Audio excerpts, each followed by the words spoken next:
Hi there. In this village, lost among swamps and dark forests, time usually drags along in lazy circles. People are born, grow old, die, and so it goes for centuries. But one day, when the rain poured as if the sky had decided to drown everything alive, 12-year-old Agrafena found a golden bracelet in a pile of old hay. From that day on, she stopped aging. But before you get comfortable, make sure to like this video and subscribe to the channel, and let me know in the comments which city you're watching from and what time it is there. I'm really curious to see who's joined us. Now get comfortable, we're starting. Your name is Agrafena, and you are 12 years old.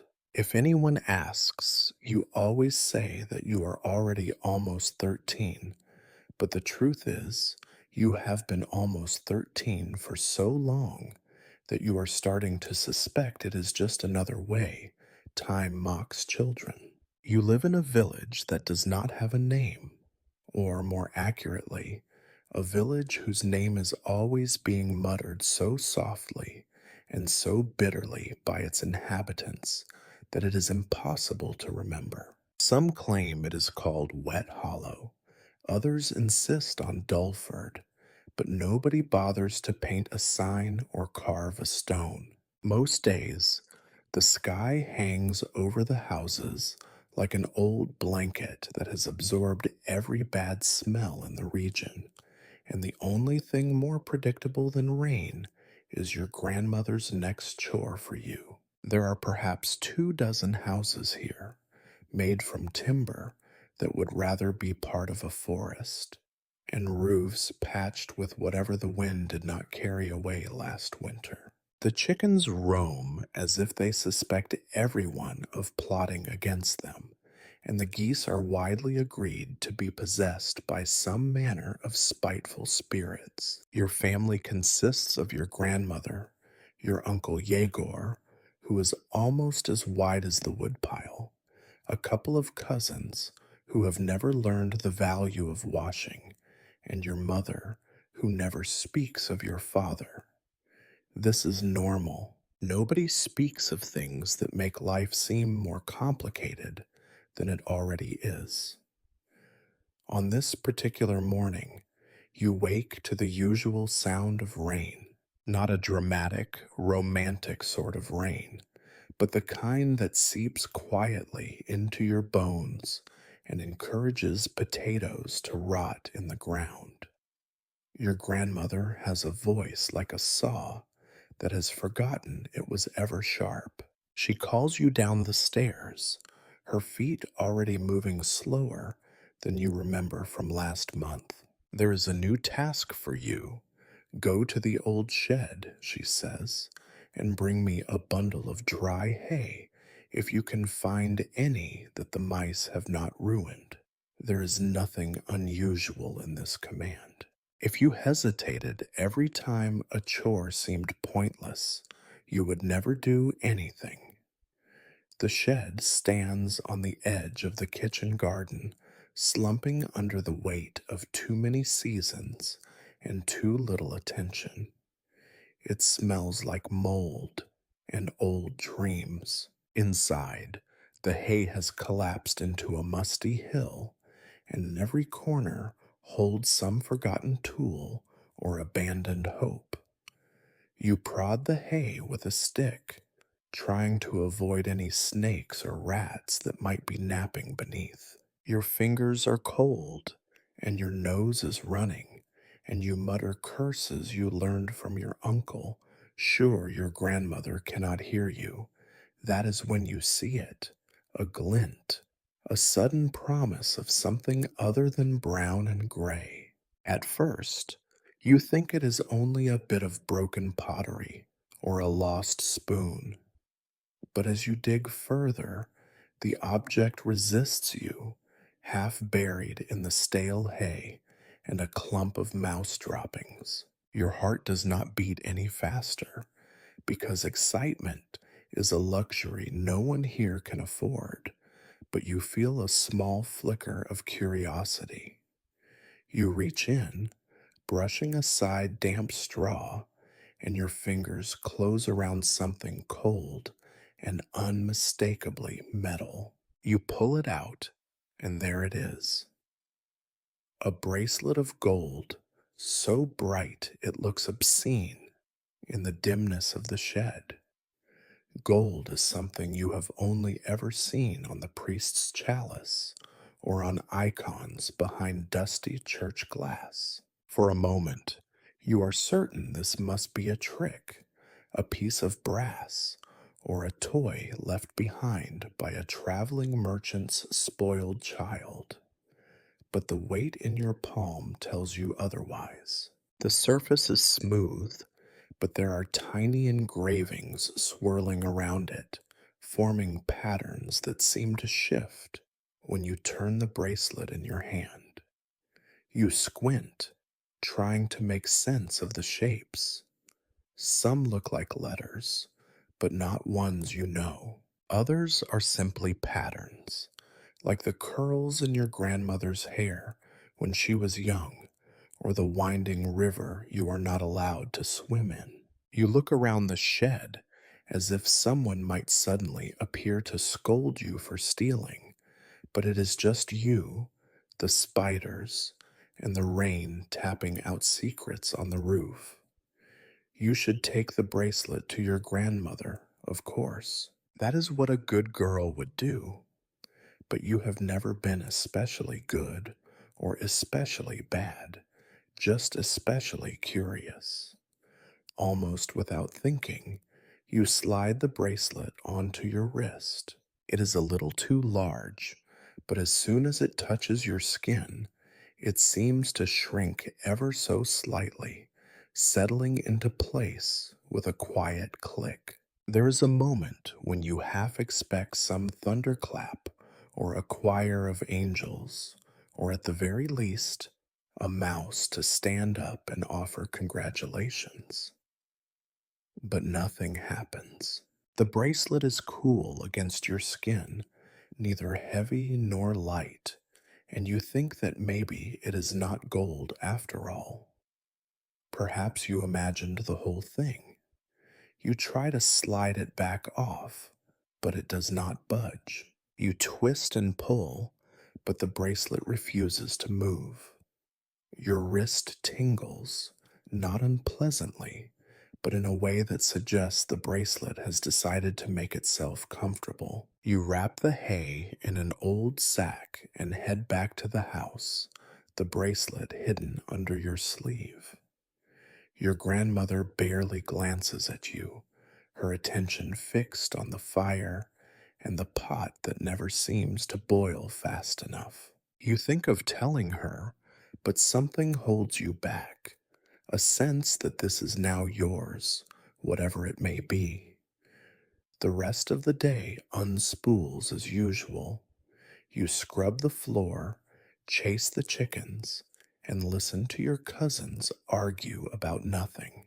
All the while, the bracelet sits on your wrist, silent and stubborn. By nightfall, you almost forget it is there, except for the occasional flicker of gold when the candlelight catches your arm.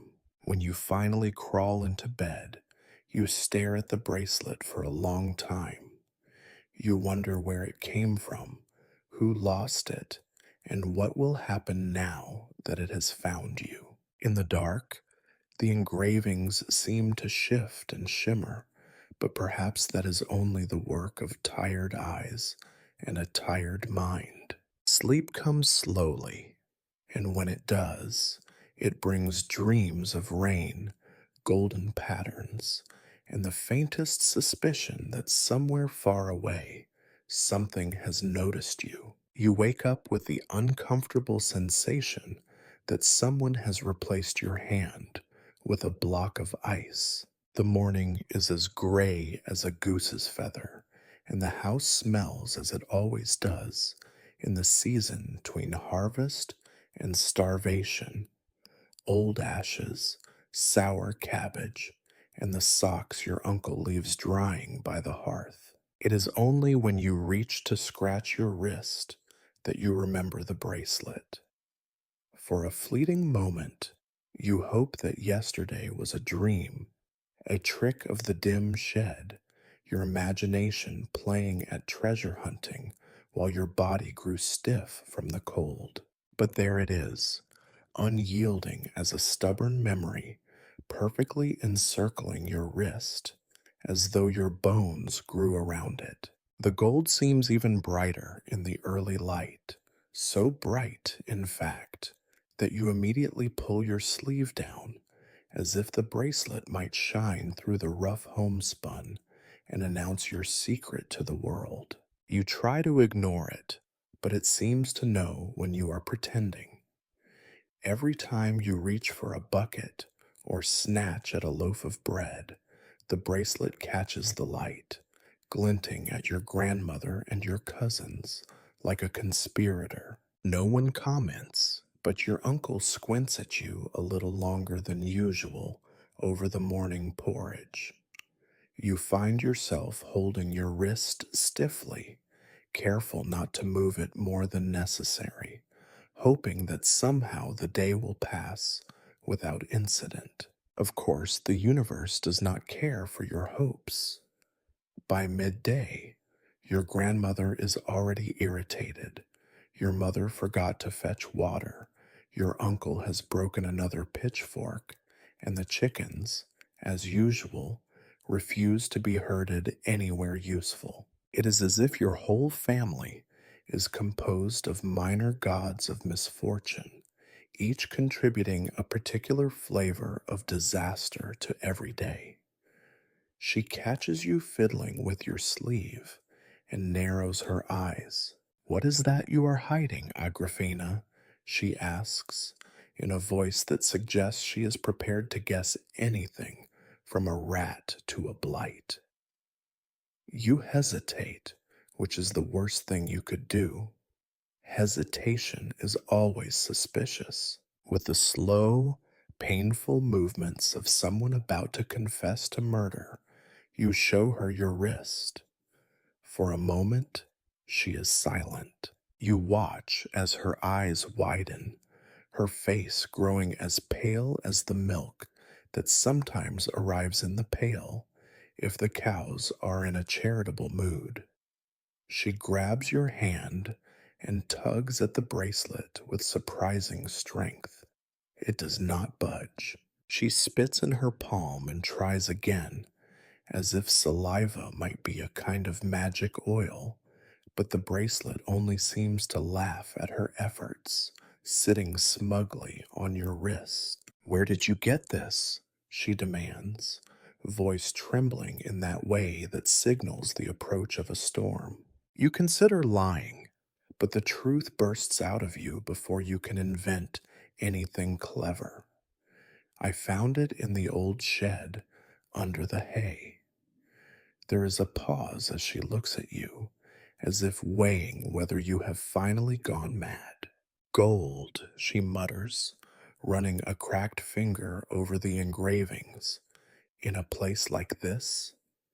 She makes the sign of the cross 3 times and then shoves your sleeve back down, as though hiding the bracelet will make it less real.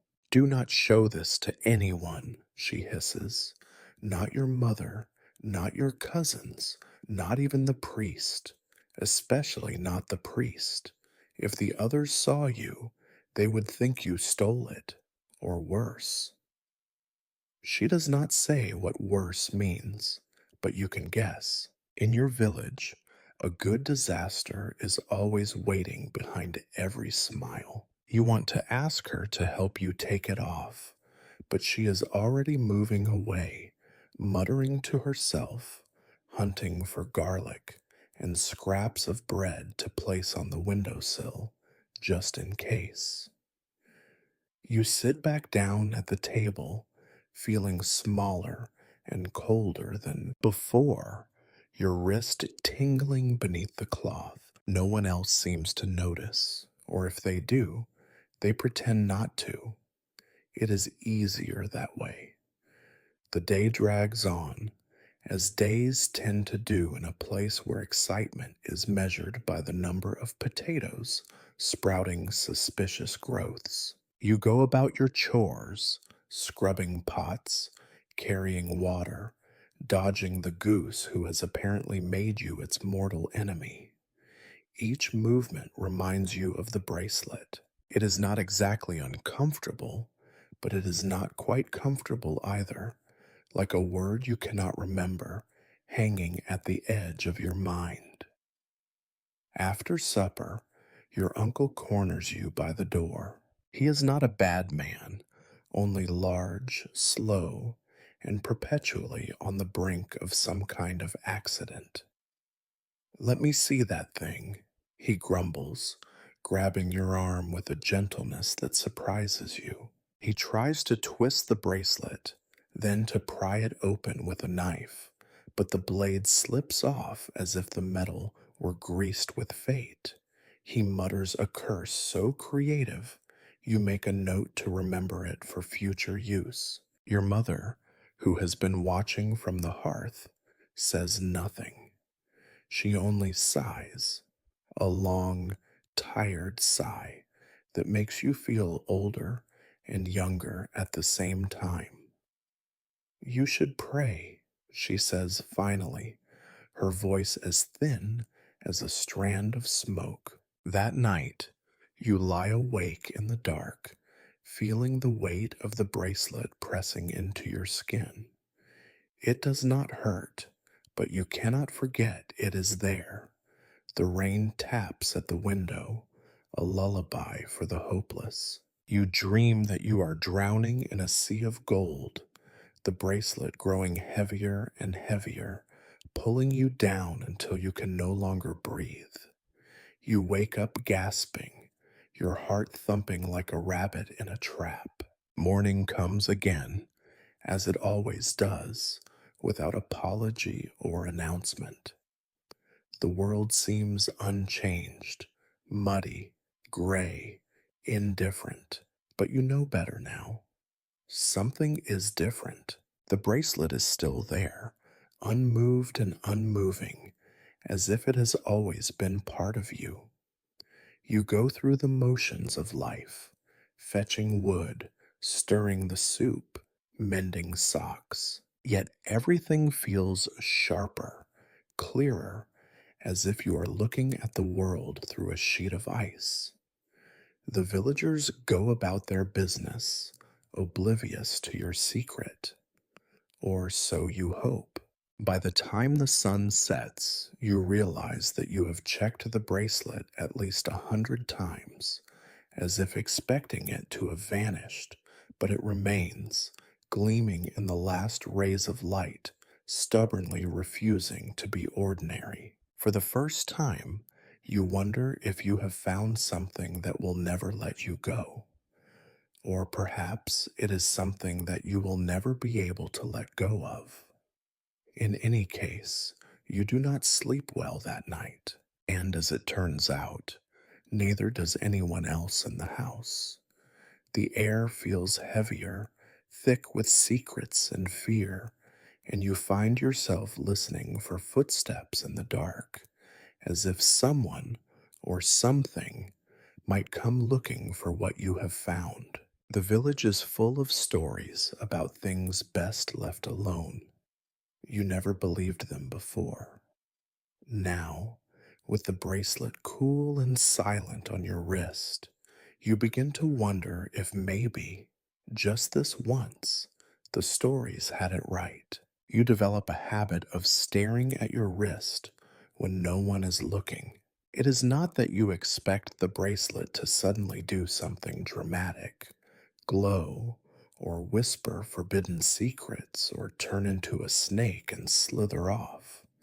But you cannot quite shake the sense that it is plotting something subtle. Most of the time, it simply sits there, glinting beneath your sleeve, patient as a stone in a riverbed. You start to think it has been waiting for you all along, just as you have always waited for something to happen to you. But life, as always, insists on remaining mundane. Your chores continue with the inevitability of bad weather. There are goats to milk, cabbages to weed, a fire to keep alive in the hearth. Your grandmother watches you with the nervous suspicion of someone who believes they have accidentally raised a wolf instead of a child. Your mother, as usual, says little, and your cousins are far too interested in their own scabs and secrets to notice yours. You are grateful for that. You have always been good at hiding in plain sight. Still, you cannot help but test the bracelet's limits. Every day, when no one is watching, you try to remove it. You twist, pull, slide your finger beneath the cool gold, and even smear a bit of butter on it one morning when you are supposed to be churning. The result is always the same: nothing. The bracelet does not so much as wiggle. It might as well have grown there. At one point, you wonder if it would remain even if your hand was not attached, but you decide against testing this theory. You have lost enough blood to geese and brambles over the years and see no reason to lose any more. After a week, you begin to notice something else. You feel strangely well. This, in itself, would be enough to set off alarms. You are a child of the medieval mud.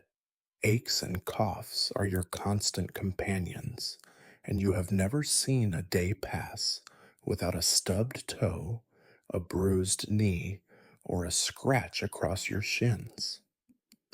But now, cuts close overnight. Bruises fade before they have time to become interesting colors. You wake up in the mornings with energy, which is frankly unnatural.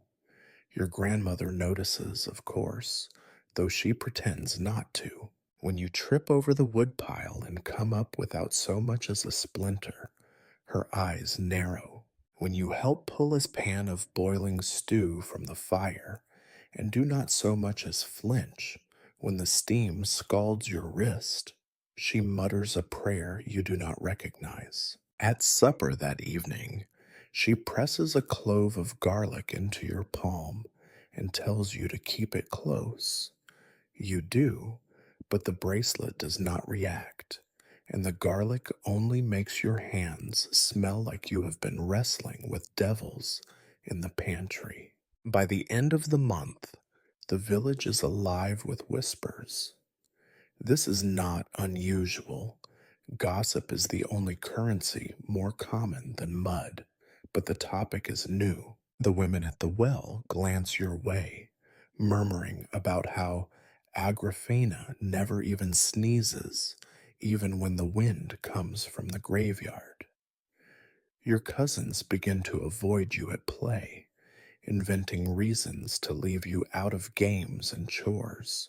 You notice that when you pass, even the old hound limps away, as if dogs can sense a new kind of strangeness. You find yourself spending more time alone, out by the stream, or under the stunted apple trees, or on the edge of the woods, where the nettles grow higher than your knees. There is no real fear yet, only a kind of cautious curiosity. You are not the first peculiar thing to happen in this village, and you doubt you will be the last. There is a general agreement that oddness is better ignored unless it becomes dangerous or contagious. Still, your grandmother begins to mutter more fiercely at the icons every morning. She sprinkles salt across the doorstep and makes you drink holy water before bed. None of it seems to do anything, but you submit without complaint. There are worse fates than being watched over by a worried old woman. One morning, your uncle arrives at the table, brandishing a crowbar and a plan. "Let us try one more thing," he says, in the tone of a man determined to solve a problem with brute force. He clamps the crowbar around the bracelet and yanks, his face turning red with effort. For a brief, terrifying second, you feel the bracelet warm against your skin, almost like a warning. Then the crowbar slips, and your uncle's knuckles meet your forearm instead. He yelps, you yelp, and the bracelet remains exactly where it was, glinting with what can only be described as smug satisfaction. Your grandmother scolds everyone, your uncle sulks, and you add another bruise to your collection, though it vanishes by morning, as always. After that, attempts to remove the bracelet become less frequent, replaced by a kind of resigned dread. Your family begins to act as if the bracelet has always been there. They do not mention it, you do not show it, and life carries on, albeit with a faint whiff of unease. You try to act normal, but normality is a performance you can only keep up for so long. At night, you lie awake, tracing the engravings on the bracelet with your thumb. The symbols seem to shift under your touch, never quite the same as the night before. Some nights, you think you see faces among the patterns, grim little masks, perhaps, or animals with too many eyes. Other nights, it is just lines and loops, the kind of nonsense that fills the border of a bored monk's manuscript. You begin to wonder if the bracelet is truly gold. In stories, gold is always magic or cursed or both, but in real life, gold is just soft metal, easily melted, easily stolen.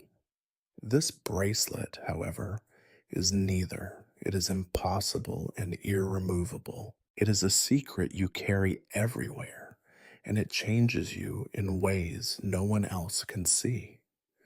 Weeks pass, and you find yourself settling into this new strangeness. You feel healthy, too healthy, perhaps, for a village where most children can count their scars as proof of survival.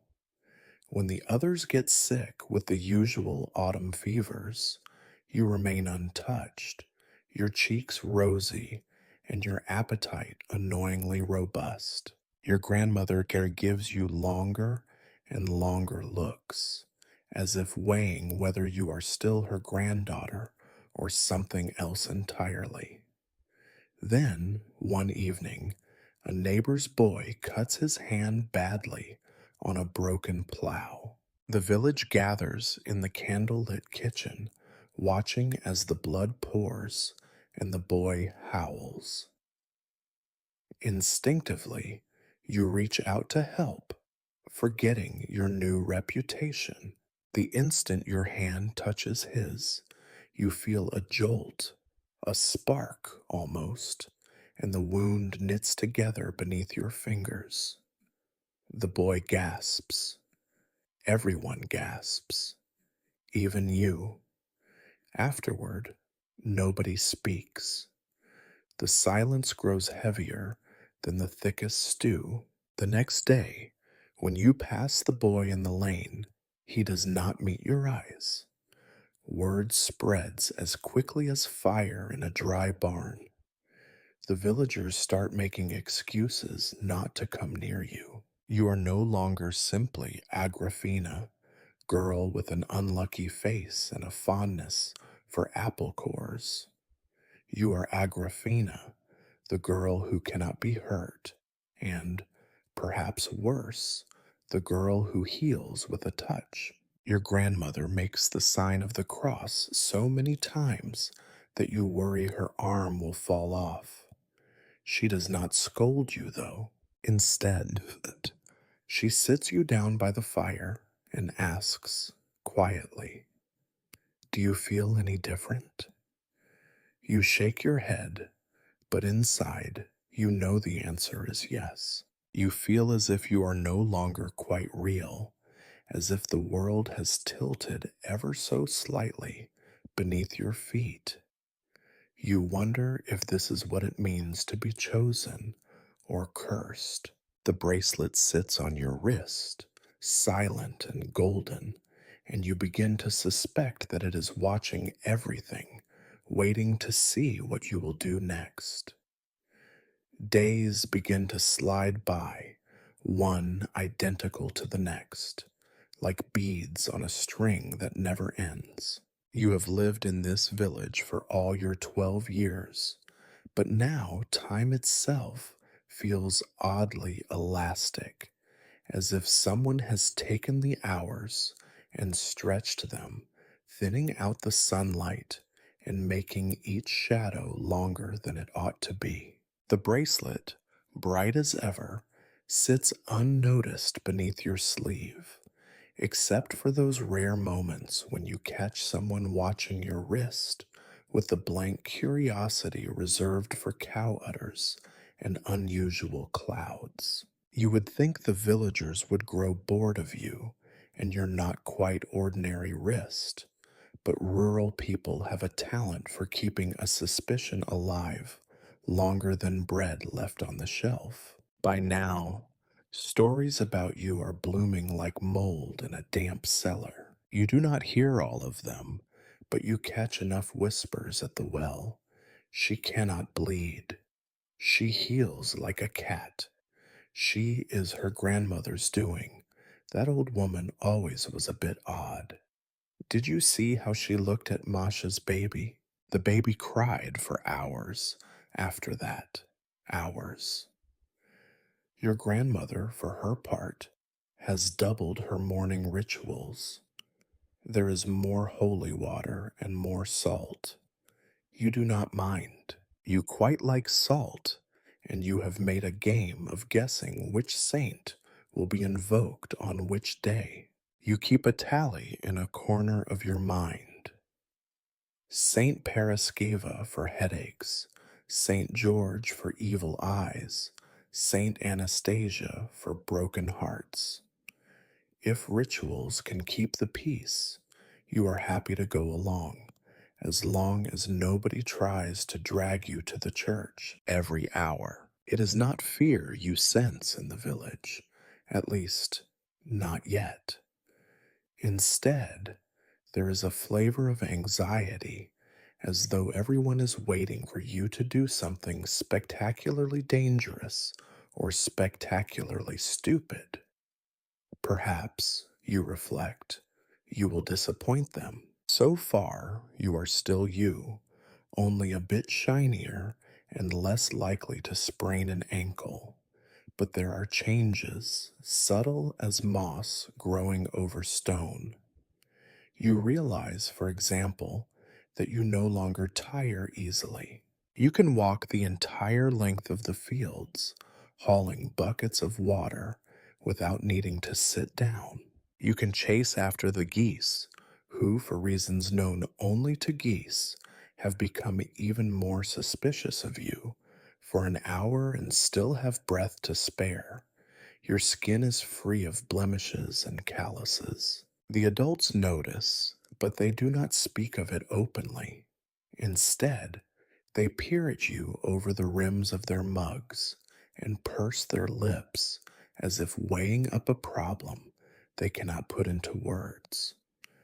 There is a shift in your friendships, too. Your old playmates, once allies in mud fights and acorn wars, have become reluctant. They no longer invite you to their games, and when you approach, their laughter dies down, replaced by a sudden interest in the condition of their shoes or the pattern of the clouds. One day, your oldest friend, Polina, meets you by the stream where the water is low and full of tadpoles. She does not speak at first, only fiddles with a broken willow branch. You are not the same, you know, she says, eyes on her reflection in the water. Mother says not to talk to you anymore. You try to protest, to tell her you are exactly the same, except for a bit of jewelry you cannot remove, but the words stick in your throat. Polina only shrugs and tosses the branch into the stream. You do not look older, not even a bit. She glances at you, and for a second, you glimpse something like fear behind her freckles. After that, you walk home alone, feeling heavier in your bones than you ever did when you still scraped your knees and caught colds every month. Spring comes, and with it, the usual round of coughing and shivering. It is a bad year for sickness. The priest is called to every house at least once, waving incense and muttering about penance. Your family weathers the illness better than most, though your grandmother claims it is because she keeps the house cleaner than any woman alive. She looks at you when she says this, as if daring you to disagree. You do not catch the fever. You do not even sneeze. Your uncle is laid up in bed for 2 weeks, your cousins for nearly a month, but you move through the house like a ghost, untouched by the pallor that settles over everyone else. At first, your mother seems grateful. Then, as the illness drags on, you see her gratitude curdle into something more complicated: suspicion, perhaps, or envy.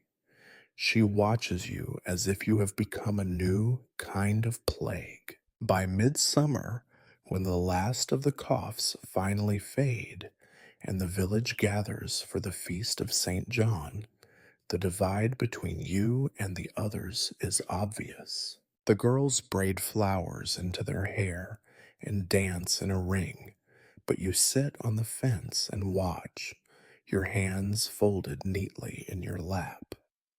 Once you might have joined in.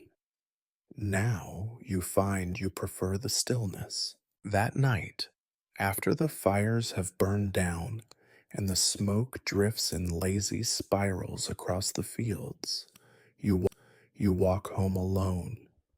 The moon is high, painting everything silver, and the world feels softer, more mysterious. You glance at your wrist, half expecting the bracelet to shine back at you like a star. Instead, it sits quietly, as if waiting for you to make the next move. It is only as you are drifting off to sleep that you realize something. It has been nearly a year since you found the bracelet. Your voice has not deepened, your limbs have not lengthened. Your face in the cracked glass is unchanged, round as ever, eyes still the uncertain gray of puddle water. A chill runs through you, not the cold of the room, but a cold that comes from somewhere deeper. The next morning, you stare at yourself in the bucket of water by the door, searching for some evidence that time is still moving. Your cousins, both younger than you, have shot up in height, sprouted pimples, and lost their milk teeth. You, meanwhile, look the same as the day you pulled the bracelet from the hay. You try to shrug it off, telling yourself that you were always a late bloomer, but the thought sticks to you like a burdock burr. Eventually, you cannot resist the urge to test your theory. You sneak a piece of string and mark your height against the doorframe, as you did when you were younger. A week later, you measure again. No change. Another month passes. Still, no change. You begin to suspect that the bracelet has done something worse than curse you. It has paused you, left you in some odd, unmoving season.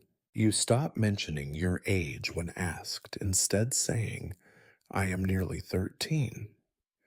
It is a small lie, but one that grows heavier with every year. The villagers begin to murmur in earnest now. She does not change, they say, not even a little. Some look at you with pity, others with fear, and a few with something dangerously close to reverence. Your grandmother catches you watching the other girls and squeezes your hand, her eyes sadder than you have ever seen. Some gifts are not gifts at all, she says quietly. At night, you lie awake and listen to the rain, tracing the engravings of the bracelet with your thumb. The symbols are still shifting, still unfamiliar, but now you think you can feel a faint pulse beneath the gold, like the heartbeat of something ancient and patient, waiting for you to understand. You wonder, for the first time, if you will ever grow older. And, stranger still, you wonder if you even want to.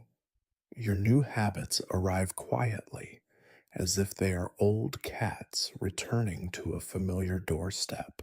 It is hard to say when they begin, these midnight walks and whispered conversations with stones, but before long, they are as much a part of your life as your grandmother's prayers or the ceaseless gray drizzle that defines every season in this village. You do not sleep much, though you pretend you do.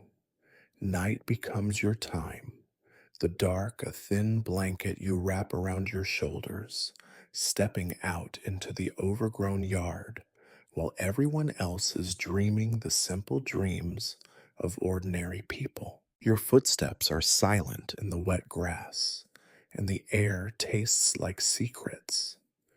You start by wandering the boundaries of your home, touching the fence posts, counting them in a slow, methodical way, as if expecting them to move when your back is turned. Next, you begin to visit the ancient stones at the edge of the woods. These stones, half swallowed by moss and lichen, have always been there, older than any cottage or story, and you have always felt their gravity from a distance, even before the bracelet. Now you speak to them, first in whispers, then in full sentences as though you expect an answer.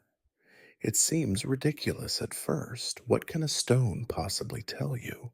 But you persist. There is something calming about their stillness, the way they ignore your questions and your worries, content to remain exactly what they are. Over time, you find yourself confessing things you would never tell another living soul. How you are afraid of never growing old, how you miss being invisible, how you sometimes wonder if you are still a person at all. The stones do not reply, but somehow this is a comfort. You begin to notice other things too. The woods behind the house are full of voices, not human, not quite animal, but something in between.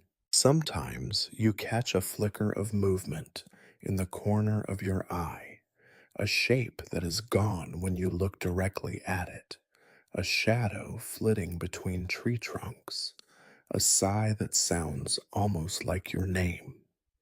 You tell yourself it is nothing. You have always had an overactive imagination, but you cannot ignore the way the hairs on your arms stand up when you pass certain trees, or the way the wind changes direction the moment you step beneath their branches. It is not just the woods that seem different.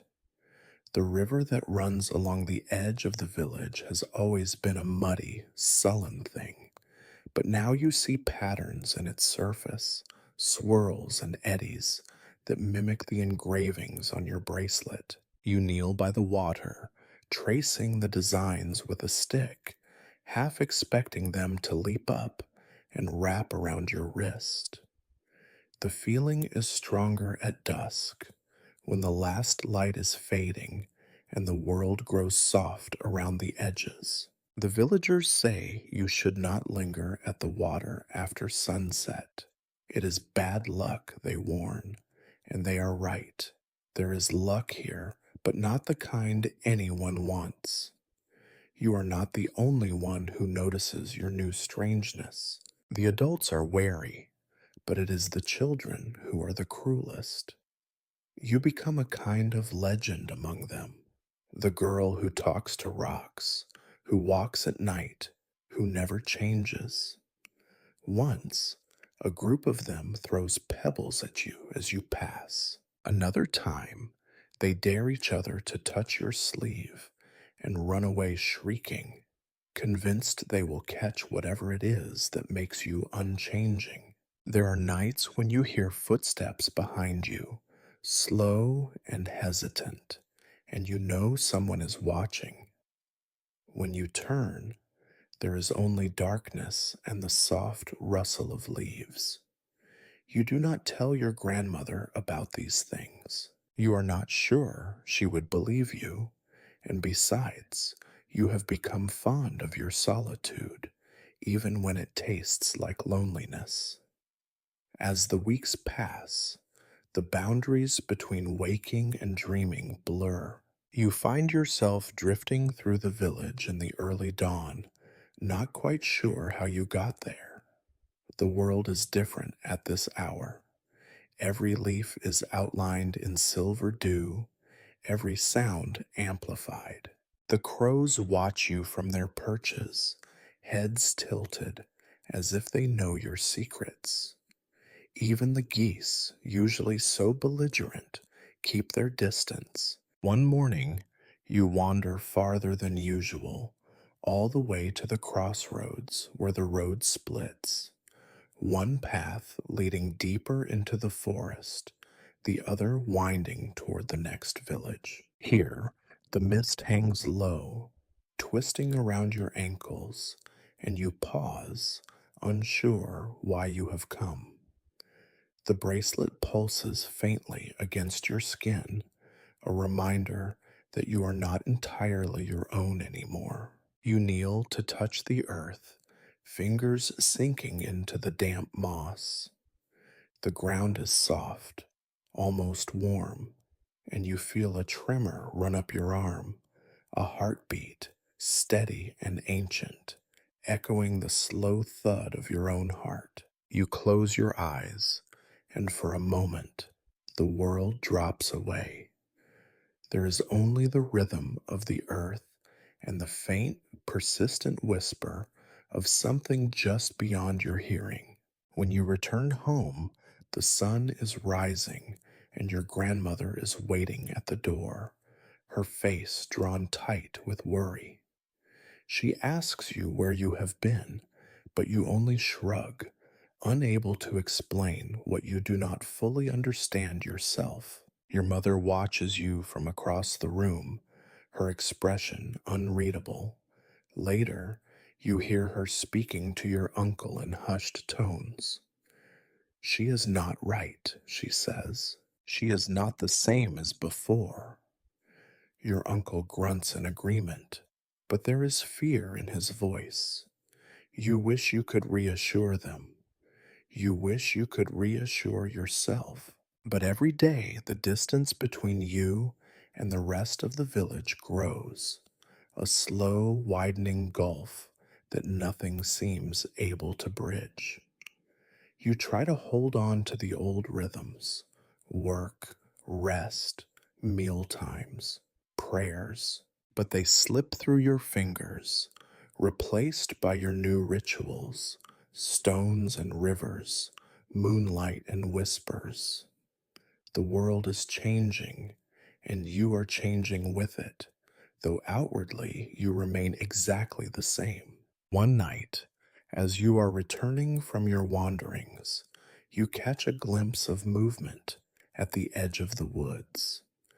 A shape, tall and thin, neither animal nor human, stands among the trees, watching you with eyes that gleam in the darkness. You freeze, heart pounding, but the shape does not move. You raise your hand, palm out, as if in greeting, and the shape tilts its head as though considering your offer. Then, as quickly as it appeared, it melts into the shadows, leaving you alone with the sound of your own breathing. You do not tell anyone about this either.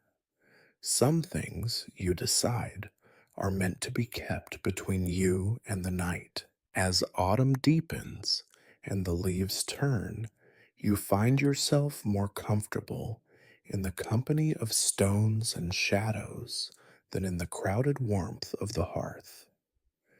Your grandmother continues her rituals. The villagers keep their distance. You move through the world like a ghost, unchanged and unchanging, a rumor made flesh.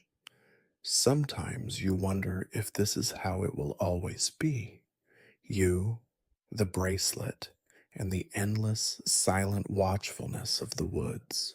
Other times you wonder what would happen if you simply kept walking past the edge of the village, past the last stone, into the unknown.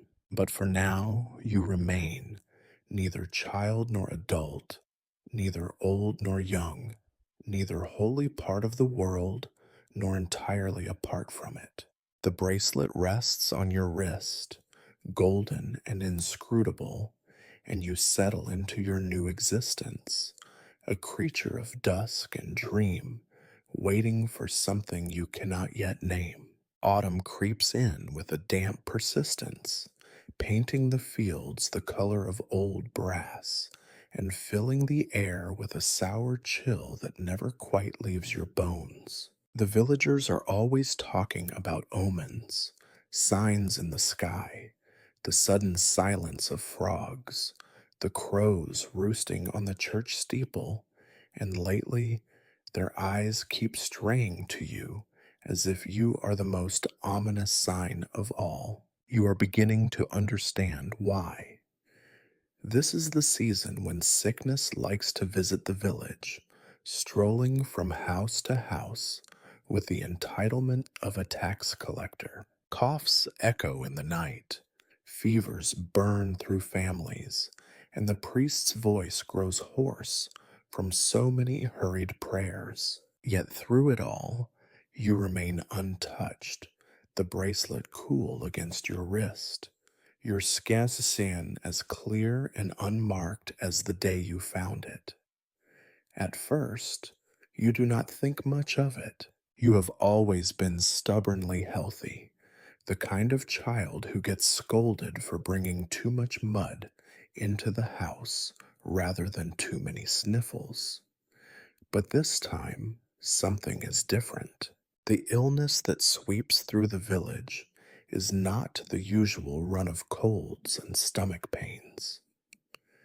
It is sharp and hungry, leaving people pale and hollow eyed, shivering even under piles of blankets. You help as you can, carrying water to the sick, holding bowls while your grandmother feeds broth to your cousins, and fetching bundles of dried herbs from the loft. You do what you have always done, but people begin to look at you with a strange mixture of hope and dread. Some are grateful for your help, others flinch when you enter the room, muttering charms under their breath, as if your presence might offend whatever spirit is riding the fever through their homes. You do not get sick, not even when your little cousin coughs right in your face, or when you sleep in the same bed as your uncle during the coldest nights. You wake each morning feeling as if you have slept in the embrace of summer. Your cheeks stay rosy, your eyes bright, your limbs full of the steady energy that used to mean nothing more than an extra turn at stirring the porridge. Now, it marks you out as something unnatural. The first whispers begin quietly. She does not cough. She does not shiver. She walks in and out of sick rooms and never even sniffs. It is not long before the whispers grow teeth. She is the cause. The fever will not touch her because it comes from her. She has brought something with her. That thing on her wrist, it is a witch's charm. You know, of course, that the villagers will believe anything if it helps them feel less powerless. It is a kind of magic in itself, the power of belief. Still, you keep your sleeves pulled down and your voice quiet, moving through the village like a shadow. The fewer people who notice you, the better. It is not all suspicion. There are those who come to you in secret, desperate and ashamed. They ask you to touch their foreheads, to sit by their children's bedsides, to say something, anything that might help. You do your best, but you have no words of power, no secret knowledge. Sometimes you hold a feverish hand until the trembling stops. Sometimes you whisper the same old stories you used to tell Polina before she stopped speaking to you. Sometimes the sick recover. Sometimes they do not. Each time someone thanks you, their eyes dart to your wrist, and you wonder if their gratitude is genuine or just an insurance policy against whatever magic they think you carry. The weeks crawl by, more people fall ill, a few do not recover. You attend the funerals, standing at the edge of the crowd, unnoticed and unnoticeable, your presence both a comfort and a threat. The priest grows thin and wild eyed, his sermons filled with dire warnings about pride, envy, and the dangers of forgetting one's place in the order of things. His gaze lingers on you a little too long. Your family fares better than most. Your grandmother claims as it is her cleaning and prayers. Your mother just shrugs and keeps her distance, as if afraid you might pass something on, something far more contagious than any fever. Your uncle grows quieter, watching you from under heavy brows, and your cousins mimic him, treating you with the polite reserve usually reserved for strangers, and especially large dogs. You, meanwhile, move through the days in a kind of daze. It is not fear that haunts you, but a growing sense of separation. The bracelet has not only changed your body, it has begun to change the air around you, drawing an invisible line that others are reluctant to cross. You start to feel less like a girl and more like a story someone once heard and half remembered, a cautionary tale or a rumor with legs. The realization comes slowly. You have stopped aging. You have stopped catching colds, growing, even changing at all. You are the fixed point around which the village turns, and the villagers are not sure whether to love you or fear you for it. The strangest thing is that as time goes by, you start to feel almost comfortable with your solitude. There is a relief in not having to pretend anymore, in letting the days run together like the threads of a ragged shawl. You tend to your chores, walk in the woods, sit by the stones, and listen to the river whisper secrets in a language only you seem to hear. Still, you are not immune to sadness. You watch your old friends change, Polina's face lengthening, her voice losing its childish lilt, her eyes growing older than yours will ever be. You watch your cousins sprout up, their voices cracking and their hair sprouting in places you barely remember from your own brothers. You alone remain the same, a curiosity in a world obsessed with growth and decay. You wonder sometimes what would happen if you left the village. Would the magic of the bracelet travel with you, or would you finally begin to age again, to change, to join the slow procession of time? The thought is both terrifying and tempting. One night, as you lie in bed listening to the rain pattering against the window, your grandmother sits beside you. She does not say much, just smooths your hair and murmurs a blessing. Her hands are old, their scales gland as thin as onion skin, and you realize that, for all her worry, she has never treated you as anything less than her own. When she leaves, you roll over and stare at the bracelet in the flickering candlelight. It gleams, innocent and inscrutable, as if daring you to ask it a question. You do not. You are not sure you would want to hear the answer.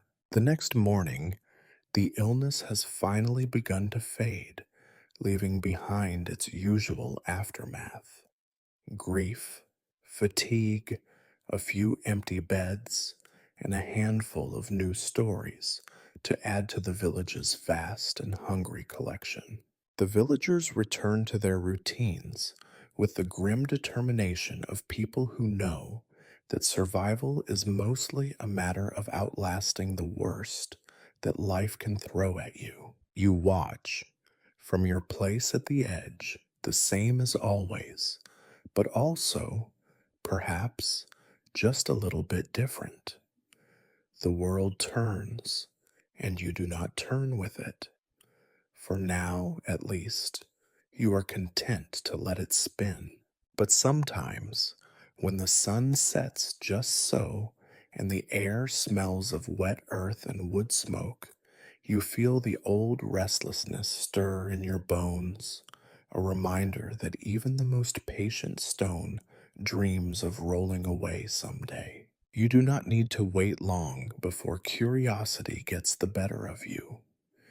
The rumors have grown thick as fog, and your own patience, once as sturdy as the fence posts at the edge of the field, has grown thin. By now, you have already tested every practical solution you can imagine, twisting, pulling, soaking the bracelet in lard, even banging it against a stone when no one is watching. It is as though the bracelet is a part of your bones, growing more determined the more you try to free yourself.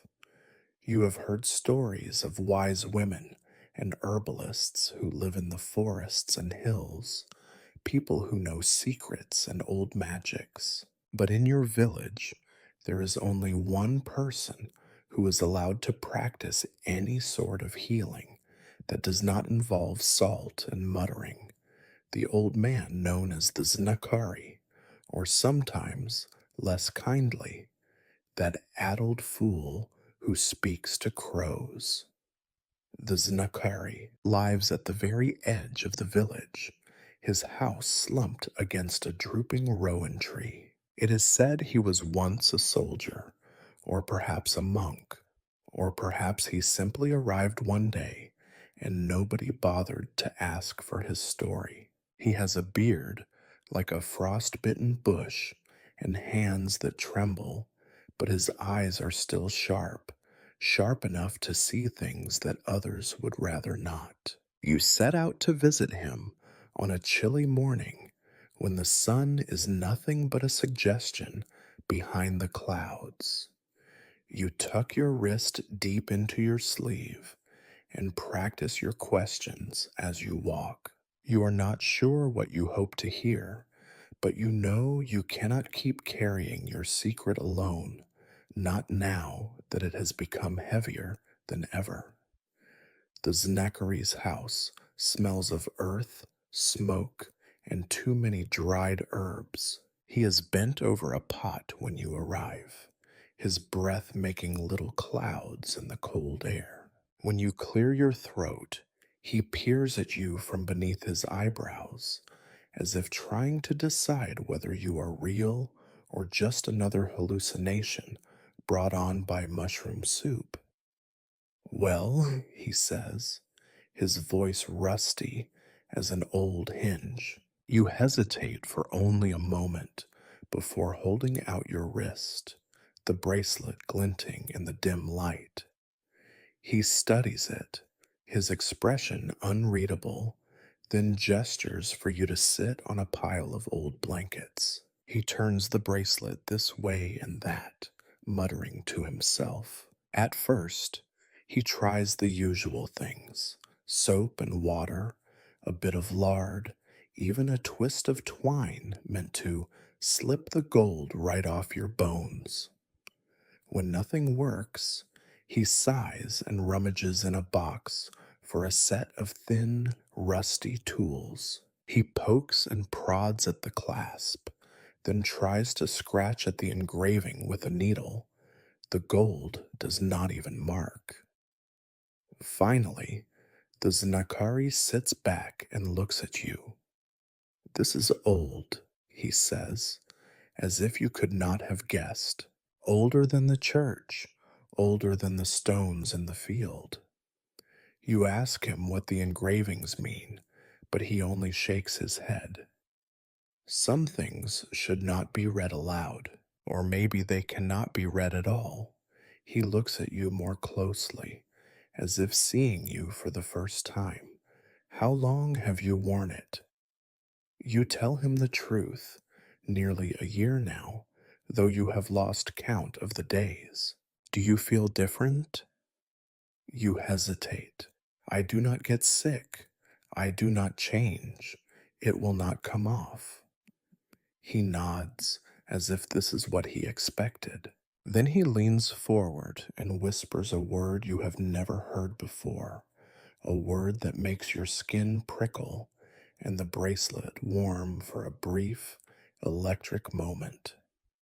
He jerks his hand away, crossing himself. It does not want to go, he says. It has chosen you, or something else has, through it. You ask him if he can help you. The Znakari shakes his head, his eyes suddenly afraid. I can give you herbs for sleep, for pain, for forgetting, but for this, no. This is older than my knowing, older than any of our knowing. He tells you to go home, to stay quiet, and above all, to keep the bracelet hidden. There are those who would cut off your arm to have what you have, he says softly, and there are others who would burn you just to be safe. You thank him, though the words taste like ash. You leave his house feeling smaller than when you entered, the bracelet somehow heavier than before. The next few days, you try to act as if nothing has changed, but something has shifted. The villagers, sensing your visit to the Znakari, grow even warier. Some cross themselves when you pass, others avert their eyes. Even your grandmother has no comfort for you. She merely adds more prayers to her daily rituals, knotting her fingers so tightly that her knuckles turn white. The nights become restless. You dream of running through endless forests, chased by shadows with golden eyes. In your dreams, the bracelet glows so brightly that it burns your skin, leaving you marked by its patterns. Sometimes you wake with the faint imprint of those strange symbols pressed into your flesh, but by morning they are gone, like dew. One evening, the Zenakari comes to your house. He does not knock, but stands outside in the yard, his shadow long in the last of the light. He does not speak to you directly, only murmurs a few words to your grandmother. Afterward, she sits with you by the fire, holding your hand in her thin, warm one. He says you must be careful, she tells you, her voice barely above a whisper. There are eyes on you. Even now, some are jealous, some afraid. Some are not human at all. She squeezes your fingers. You are still my granddaughter. Whatever happens, you remember that.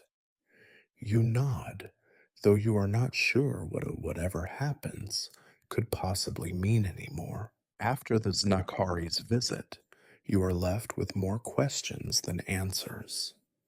The bracelet, once merely a nuisance or a curiosity, is now a presence, humming quietly with secrets you cannot decipher. Sometimes you think you can hear it singing, a faint, wordless melody that rises up from your bones on the coldest nights. You try to ignore it. You try to keep to your routine, fetching water, feeding chickens, weaving baskets with your cousins, though they eye you as if you are about to sprout fangs. But it is not so easy to pretend you are ordinary when you can feel ancient gold humming at your wrist and the eyes of the world, visible and invisible, watching your every move. For the first time, you begin to wonder what the bracelet wants, because you are starting to suspect that it is not just a piece of gold, it is a key, a promise, a question, and you are the only one left to answer. Time goes on and the years pass in their careful, plodding way, at least for everyone but you. You mark the change of seasons in practical ways. The thaw of the mud in spring, the deepening gold of hayfields in summer, the slow death of light in autumn, the sting of ice and hunger in winter. Yet your body remains unchanged, stubbornly 12, as if the years have forgotten you altogether. You grow used to the sound of funerals. The bell at the church tolls often, sometimes for a child, sometimes for an old woman who has outlasted 3 husbands and 2 wars. Your grandmother's steps grow slower, and her hair turns the color of new snow. Your uncle, who once could lift you and a hay bale at the same time, walks with a limp now, and your cousins, those wild, dirty faced boys who once chased you with frogs and sticks, have become men, their voices as rough as their hands. They marry, they leave for other villages, they talk about the world outside in a way that is both hopeful and tired. And you, well, you are still Agrafena, still 12, still that strange, unchanged child with the golden bracelet and a growing stack of secrets. It is a strange thing, being left behind by time, but you find that you grow used to anything if it hangs around long enough. The village changes around you, and soon you are as much a part of its landscape as the old well or the leaning chapel. There are new people now, people who have never known you as anything but the quiet girl who keeps to herself and rarely visits the market. Some of them are polite enough not to ask questions. Others watch you with thinly veiled suspicion. You are used to suspicion. It has become the only thing in this world that grows faster than weeds. At first, you try to make friends with the new children, thinking that perhaps this time will be different. They avoid you, whispering that you have never grown, that your smile is too old, that your eyes know things they should not. You overhear their mothers telling them not to play near your house, just in case. You stop trying after a while. The ache in your chest becomes another thing you do not speak about, another secret for the stones. The world outside the village keeps intruding, whether you want it to or not. A new priest comes, younger and sterner than the last, and with him come new sermons and new suspicions. He notices you immediately, his gaze lingering too long whenever you cross yourself in church.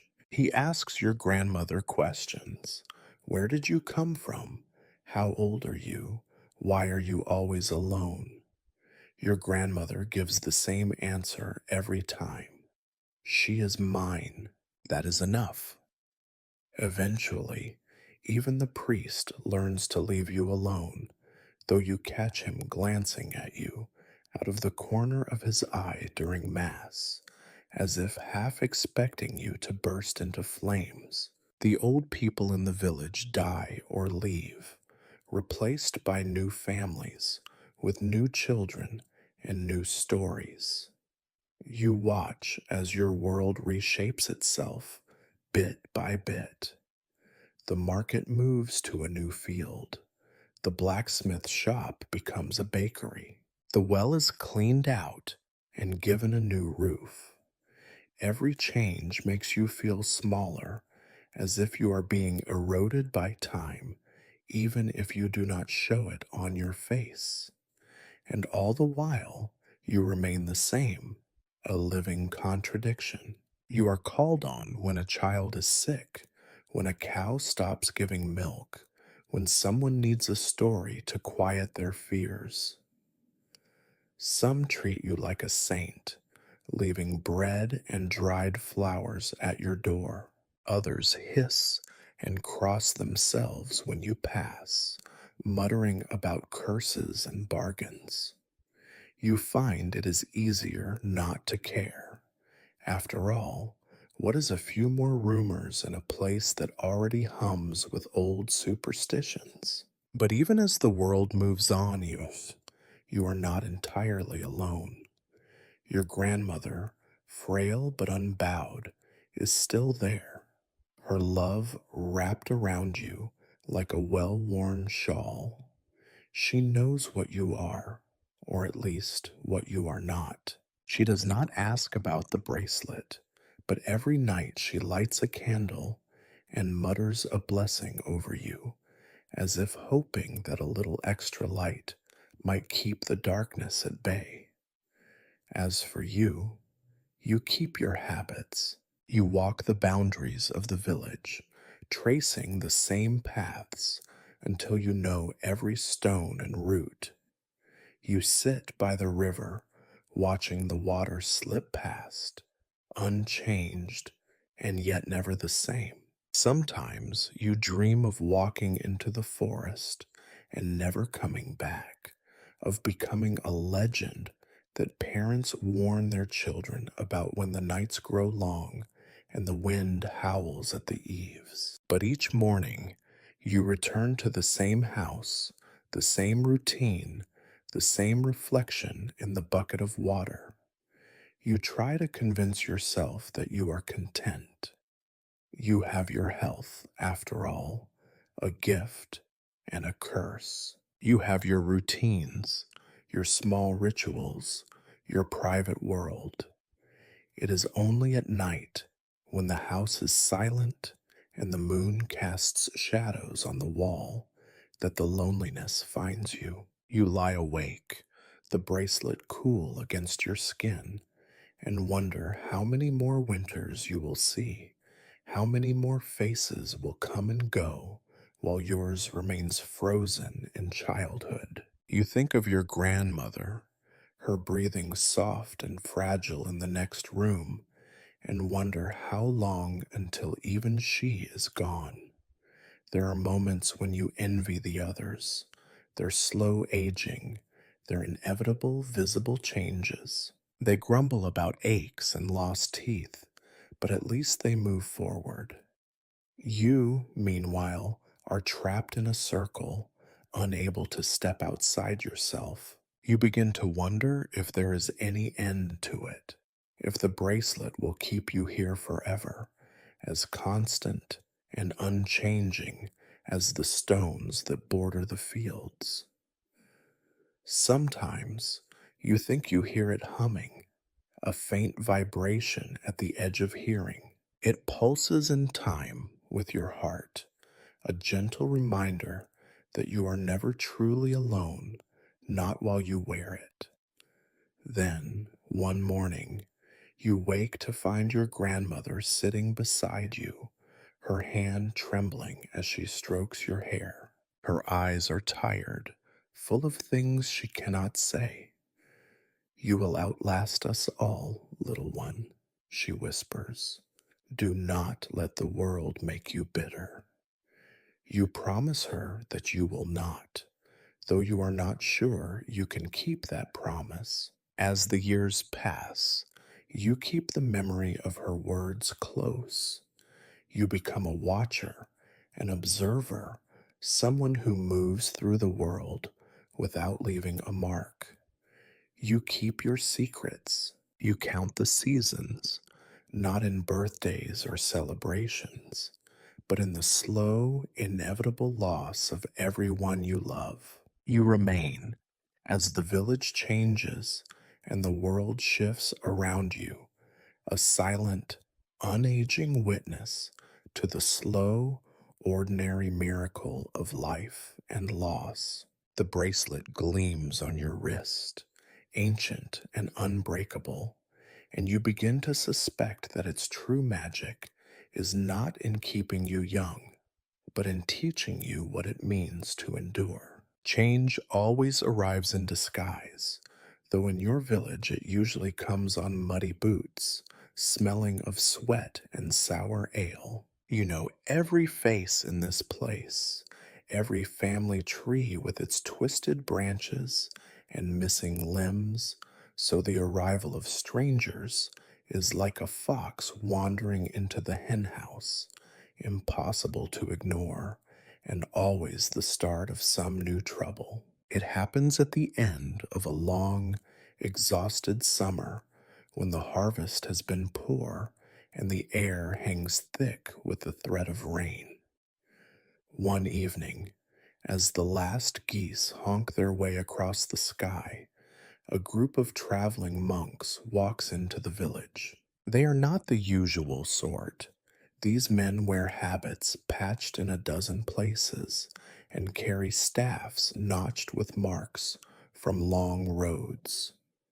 They walk in pairs, murmuring prayers in low voices that seem to rattle the very leaves. Word of their arrival spreads before you even see them. By the time you and your grandmother make your way to the square, the entire village has already gathered, crowding close to hear news from the outside world, or to beg for blessings, or perhaps just to gawk at something different. You stand at the edge, half hidden by a cart of cabbages, your wrist carefully hidden. The monks bring stories, wars in the south, new taxes, a famine 3 villages over. They promise relics and cures and forgiveness for sins, all for the right price. Most of the villagers are too poor for such bargains, but they listen all the same, hungry for something beyond their own small troubles. When the monks begin to ask questions, you feel the change in the air, sharp as the edge of a knife. They want to know about the village, about its oldest stones, its legends, its peculiarities. And soon enough, their questions settle on you, the girl who never grows old, the child who does not change. You try to disappear into the shadows, but one of the monks finds you anyway. He is younger than the others, his face marked by scars and old sunburn. He speaks quietly, his eyes gentle but too bright, and he asks the sort of questions you have learned to avoid. How long have you lived here, Agrafena? He asks, as if he already knows the answer. You shrug, giving the same answer you always do. All my life. He smiles, but it is not a kind smile. And how old are you now? You pause, careful not to lie outright. Almost 13. He watches you for a long moment, then looks at your wrist, where the bracelet hides beneath your sleeve. I have seen such things before, he says. Not often, but enough to know the cost. You do not reply. There is nothing to say. That night, the monks are invited to supper in the homes of the villagers. You watch from your place at the table, eyes fixed on your bread, as your grandmother talks with the eldest monk, her voice soft and anxious. The conversation drifts to you, as it always does, and you feel the weight of their eyes. They are not afraid, these monks. They have seen too many wonders and terrors to be frightened by a single girl with a stubborn piece of gold. Later, when the house is quiet, the youngest monk finds you outside, staring up at the stars. He sits beside you, not speaking for a while. The silence between you is comfortable, the way silence only is when you are both full of unspoken things. Do you know what you are? He asks at last. You shake your head, watching the moon glint off the fields. Some call it a gift, he says. Others call it a curse. But it is a kind of trial, I think. Not for you, perhaps, but for those around you.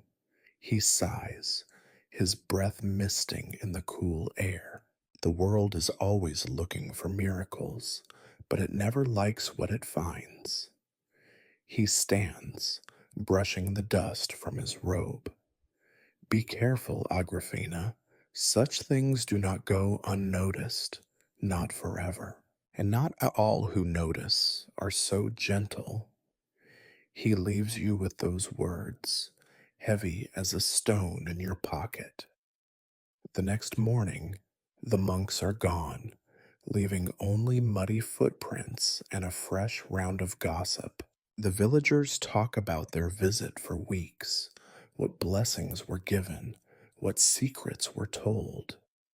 But you remember only the warning and the way the youngest monk looked at you as if he saw the whole shape of your life, drawn out like a thread. You ask your grandmother about it, and she only shakes her head, her eyes clouded with old grief. There is nothing to do but keep living, she says. The world is wide, but even it runs out of patience. One day, you may have to leave this place. You nod, though the thought of leaving fills you with dread and longing in equal measure.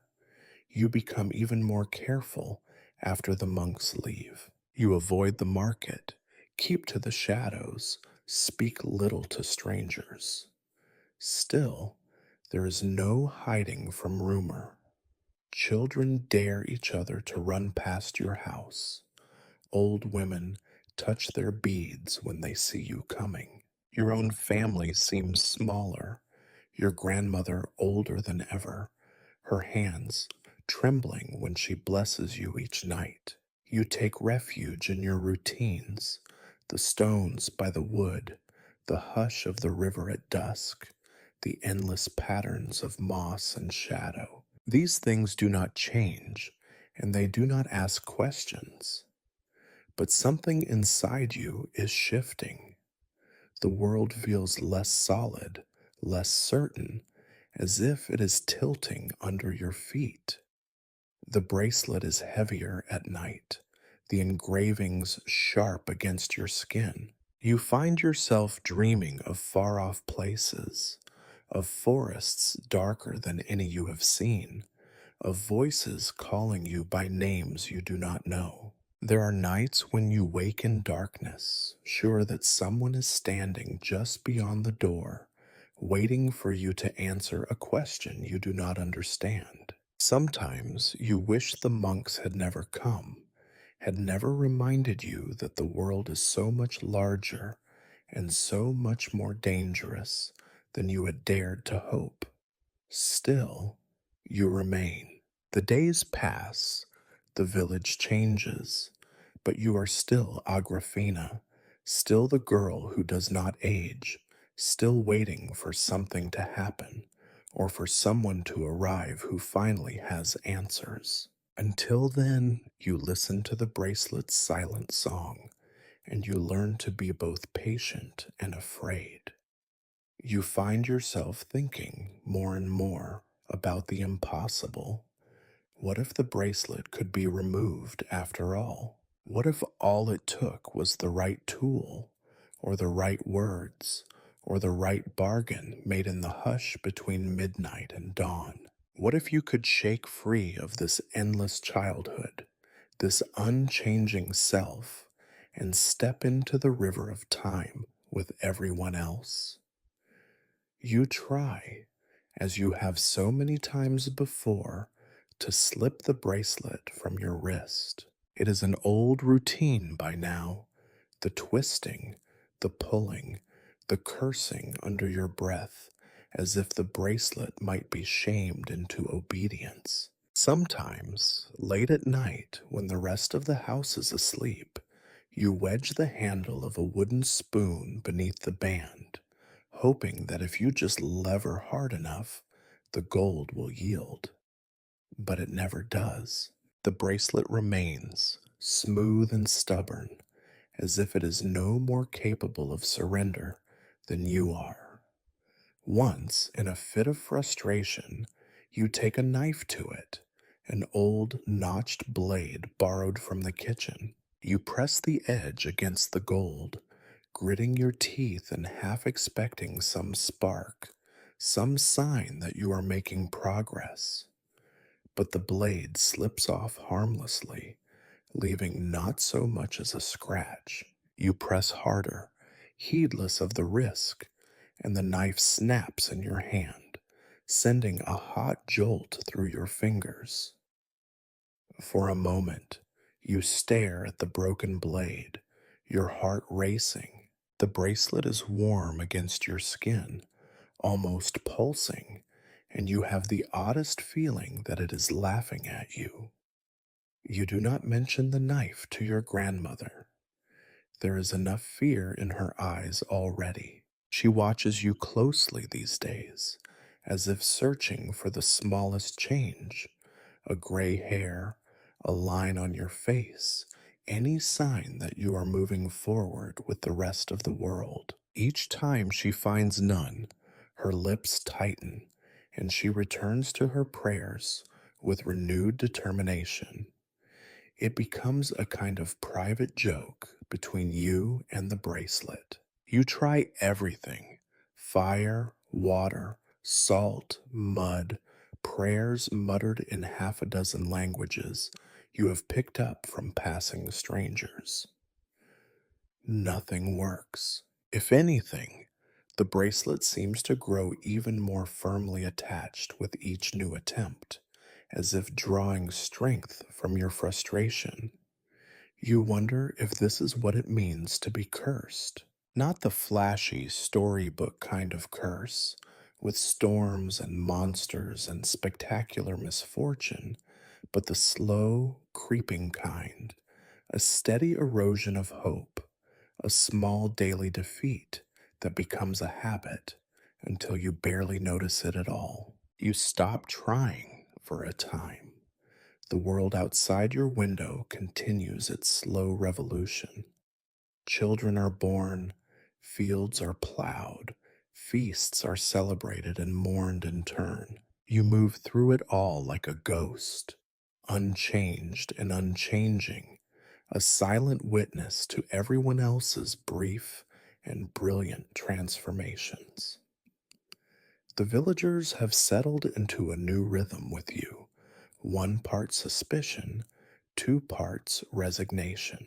They do not invite you to their weddings, but they will sometimes call you to sit with the dying or to whisper stories to a frightened child in the night. They do not ask you to help at the harvest, but they bring you bread and milk, as if your presence is a kind of insurance against misfortune. Even the priest, who once looked at you as though you were an affront to every law of nature, now simply nods when he passes you in the lane, as if to say, we are all stuck with one another in the end.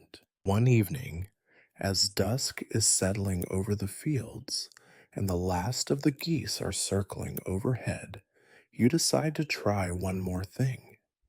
You make a little fire behind the house, carefully shielding it from view, and lay your arm across a flat stone. You hold the bracelet in the flames, willing it to soften, to glow, to give up its grip at last. The fire burns low, then high, licking at your skin, but the gold remains cool, untarnished, as if fire itself is beneath its notice. You pull your arm away, more out of irritation than pain, and stare at the unmarked metal. There is no change, not a hint of soot, not a mark, not even the smell of singed hair. The bracelet is, if anything, brighter than before, shining with a faint inner light that seems almost mocking. You find yourself laughing, a dry, bitter sound that carries across the yard. It is absurd, you think, how determined the world is to keep you just as you are. The chickens cluck in alarm, the old hound lifts his head and sighs, and the sky, as ever, is unmoved. In the days that follow, you notice something strange. The bracelet sometimes grows warm when you are angry, or afraid, or lonely. The warmth is not unpleasant. If anything, it is comforting, a reminder that you are not entirely alone in your strangeness. Sometimes it hums with a faint vibration, as if it is listening to your thoughts or whispering back its own. You begin to talk to it quietly when no one else is around. You tell it your worries, your regrets, your fleeting hopes. You ask it questions, though you never expect an answer. Sometimes, after a particularly difficult day, you press your lips to the gold and whisper secrets into its unyielding surface. It never replies. But sometimes, when you are falling asleep, you dream of old forests, of rivers running backward, of voices singing in a language you almost remember. You wake with your heart pounding, the bracelet warm and bright against your skin. You are not sure whether to be comforted or afraid. The villagers, for their part, have noticed the way the bracelet gleams in the dark. They avoid you more than ever, crossing themselves or muttering prayers when you pass. Some have even started leaving little offerings at your doorstep, bundles of herbs, scraps of cloth, a handful of coins. You do not touch them, but you do not throw them away either. Superstition, you have learned, is a form of kindness, however clumsy.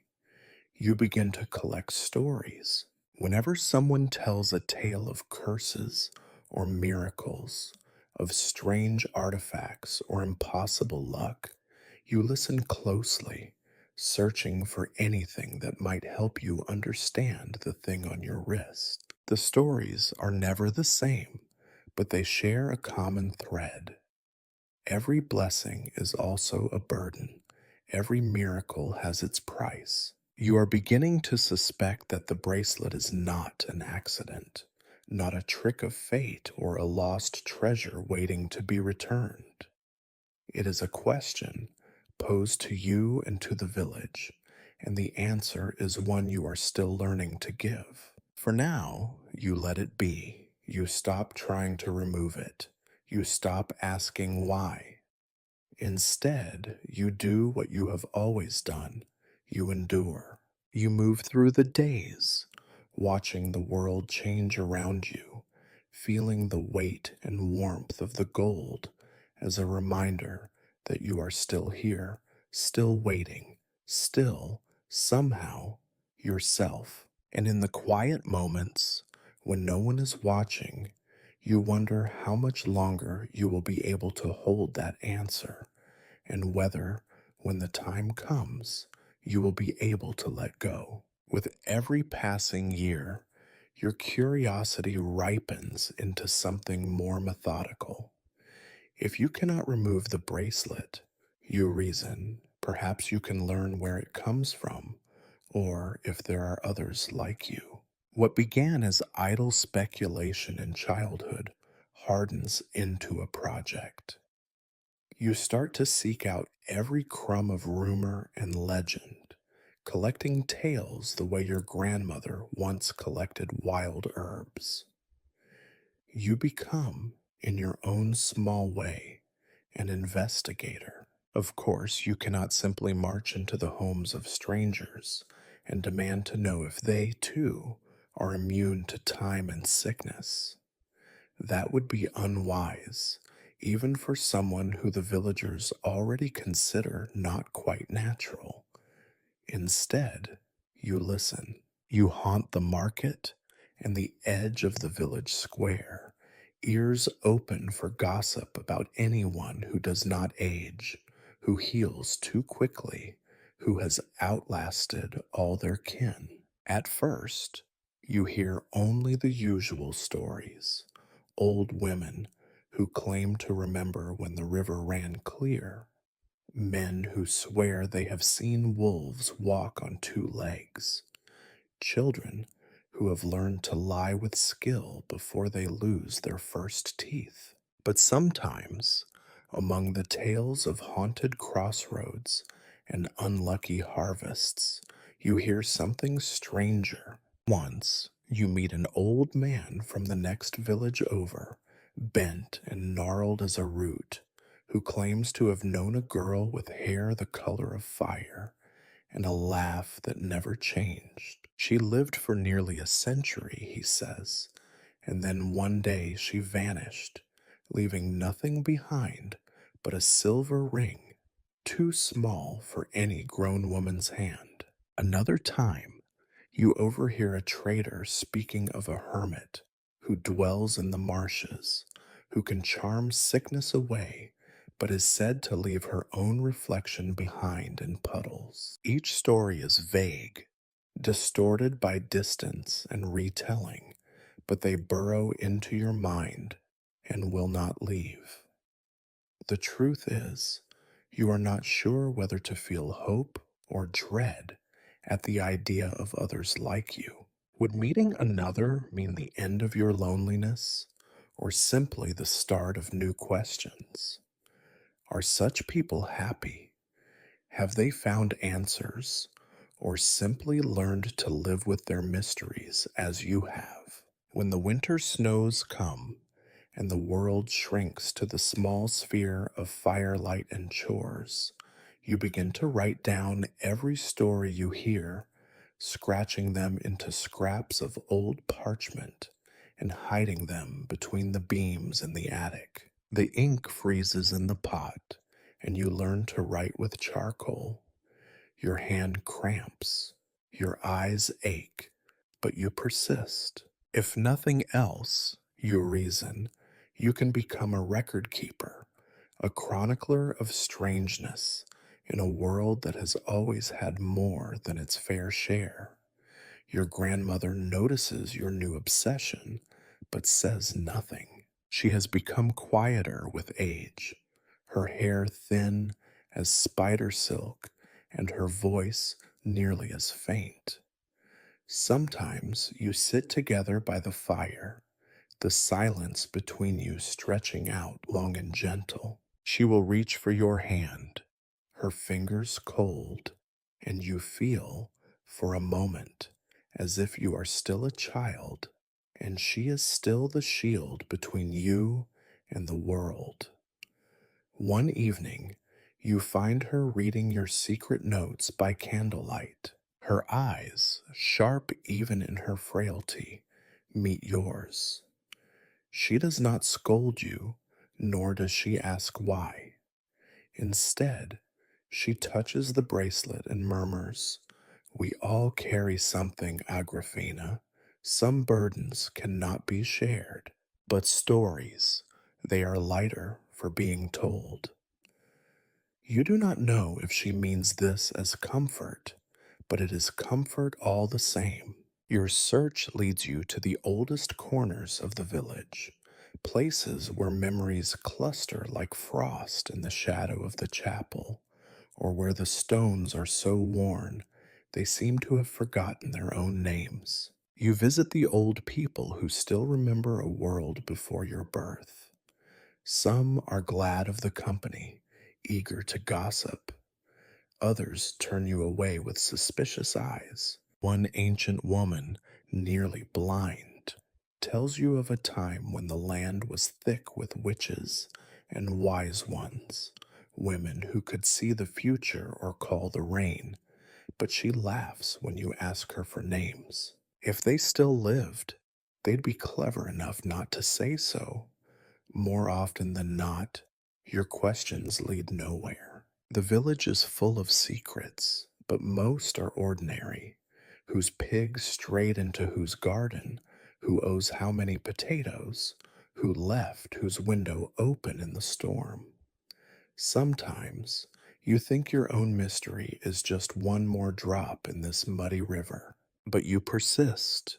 You grow bolder, traveling to the next village when you can slip away for a day, offering to trade baskets or mending in exchange for stories. You learn to ask the right questions, to recognize the look people get when they know something but are afraid to say it.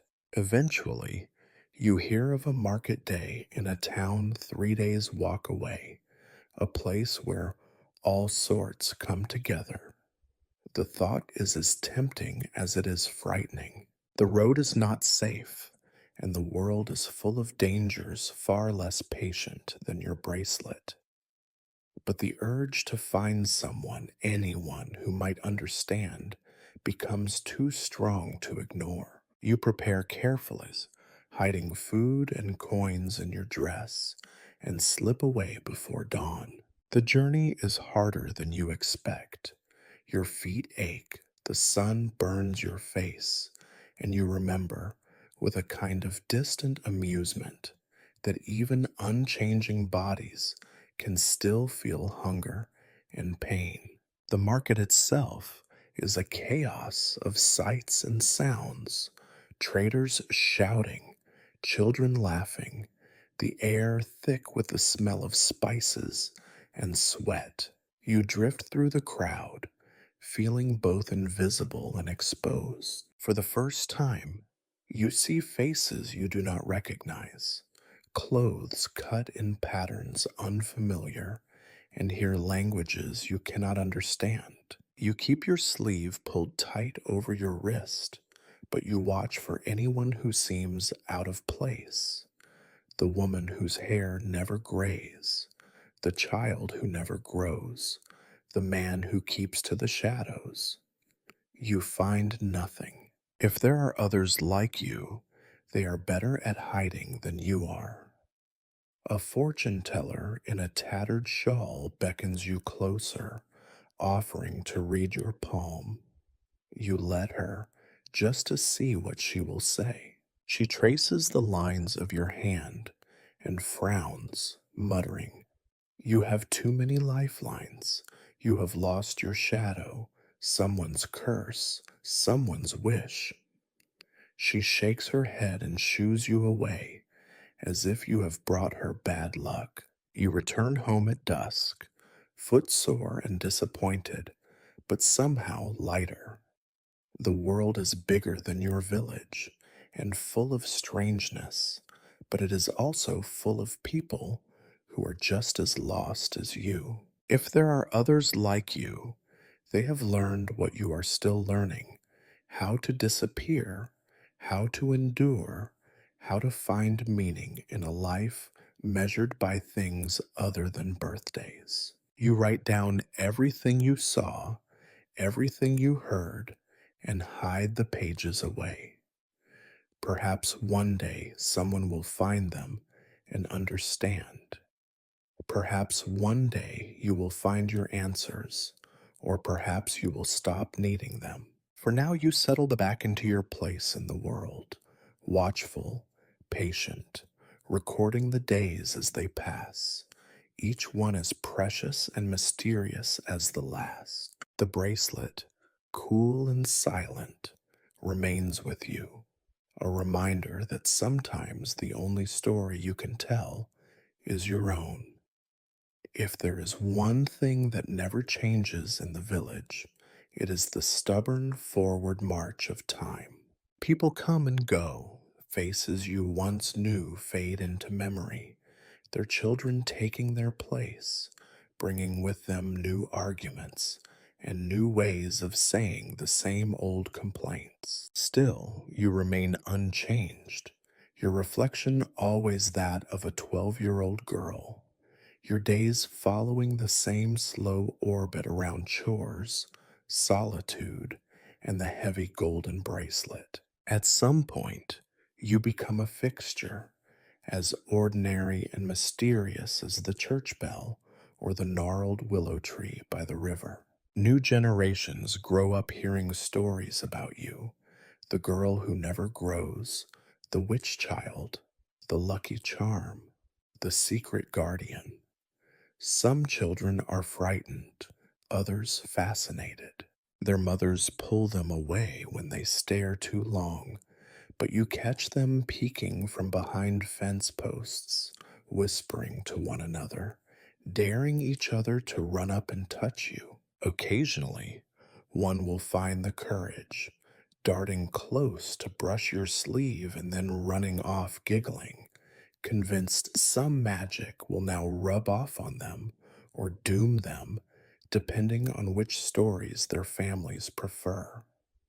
You find that you do not mind. After so many years, you have learned to accept that your oddity is part of the village's story, woven through its everyday life. You still help where you can. People come to you for small advice, a remedy for a cough, a blessing for a newborn, a story for a sleepless night. It is not reverence or even real respect, but a practical superstition. If Agrafena is on your side, the logic goes, nothing truly bad can happen. Or perhaps, if you keep her close, she will not curse you. You smile at this, seeing the world for what it is: a place where kindness and fear are sometimes the same thing, just viewed from different angles. Sometimes the requests are more serious. One winter, when a fire sweeps through 3 houses in a single night, the villagers gather at your doorstep, desperate for a solution or a sign. You have no miracles to offer, only comfort and the knowledge that, like all disasters, this too will pass. You give them soup, help them gather what remains, and listen to their grief until it softens a little. For a while after, people are warmer toward you, grateful in a quiet, practical way. But as soon as the grass grows back and new houses rise, suspicion and distance return. You have learned not to be disappointed. You do not age, but you change all the same. Over the years, you become quieter, your words measured, your gaze steady. You have seen enough births and burials to know that every life here is precious, no matter how short or tangled. You become something of a confidant, a living record keeper of the village's sorrows and joys. People forget their own beginnings and endings, but you remember. You are a living memory, a witness. If anyone asks you how you remember so much, you only smile and shrug. Someone has to. A curious thing happens. As people come to you more and more for advice, you find yourself offering it. Not wisdom, exactly. Who could claim that? Being forever 12, but a kind of perspective. You have seen the same arguments and reconciliations play out dozens of times, the same mistakes repeated, the same small triumphs celebrated. You become a silent judge of what matters and what does not. The villagers learn to listen, if only out of habit. This brings you a kind of peace, even as you watch others grow old and die. Even as new children are born and new seasons turn, you realize that you are not entirely alone. You have a role to play, and you play it well. The passing years bring other changes to the village. Once, it was little more than a handful of thatched huts and a muddy road. Now, there are new houses, new faces, and the occasional trader passing through with news from distant towns. You listen to their stories, as hungry for word of the outside world as you ever were, but you rarely feel the urge to leave. The outside world has its own rules and dangers.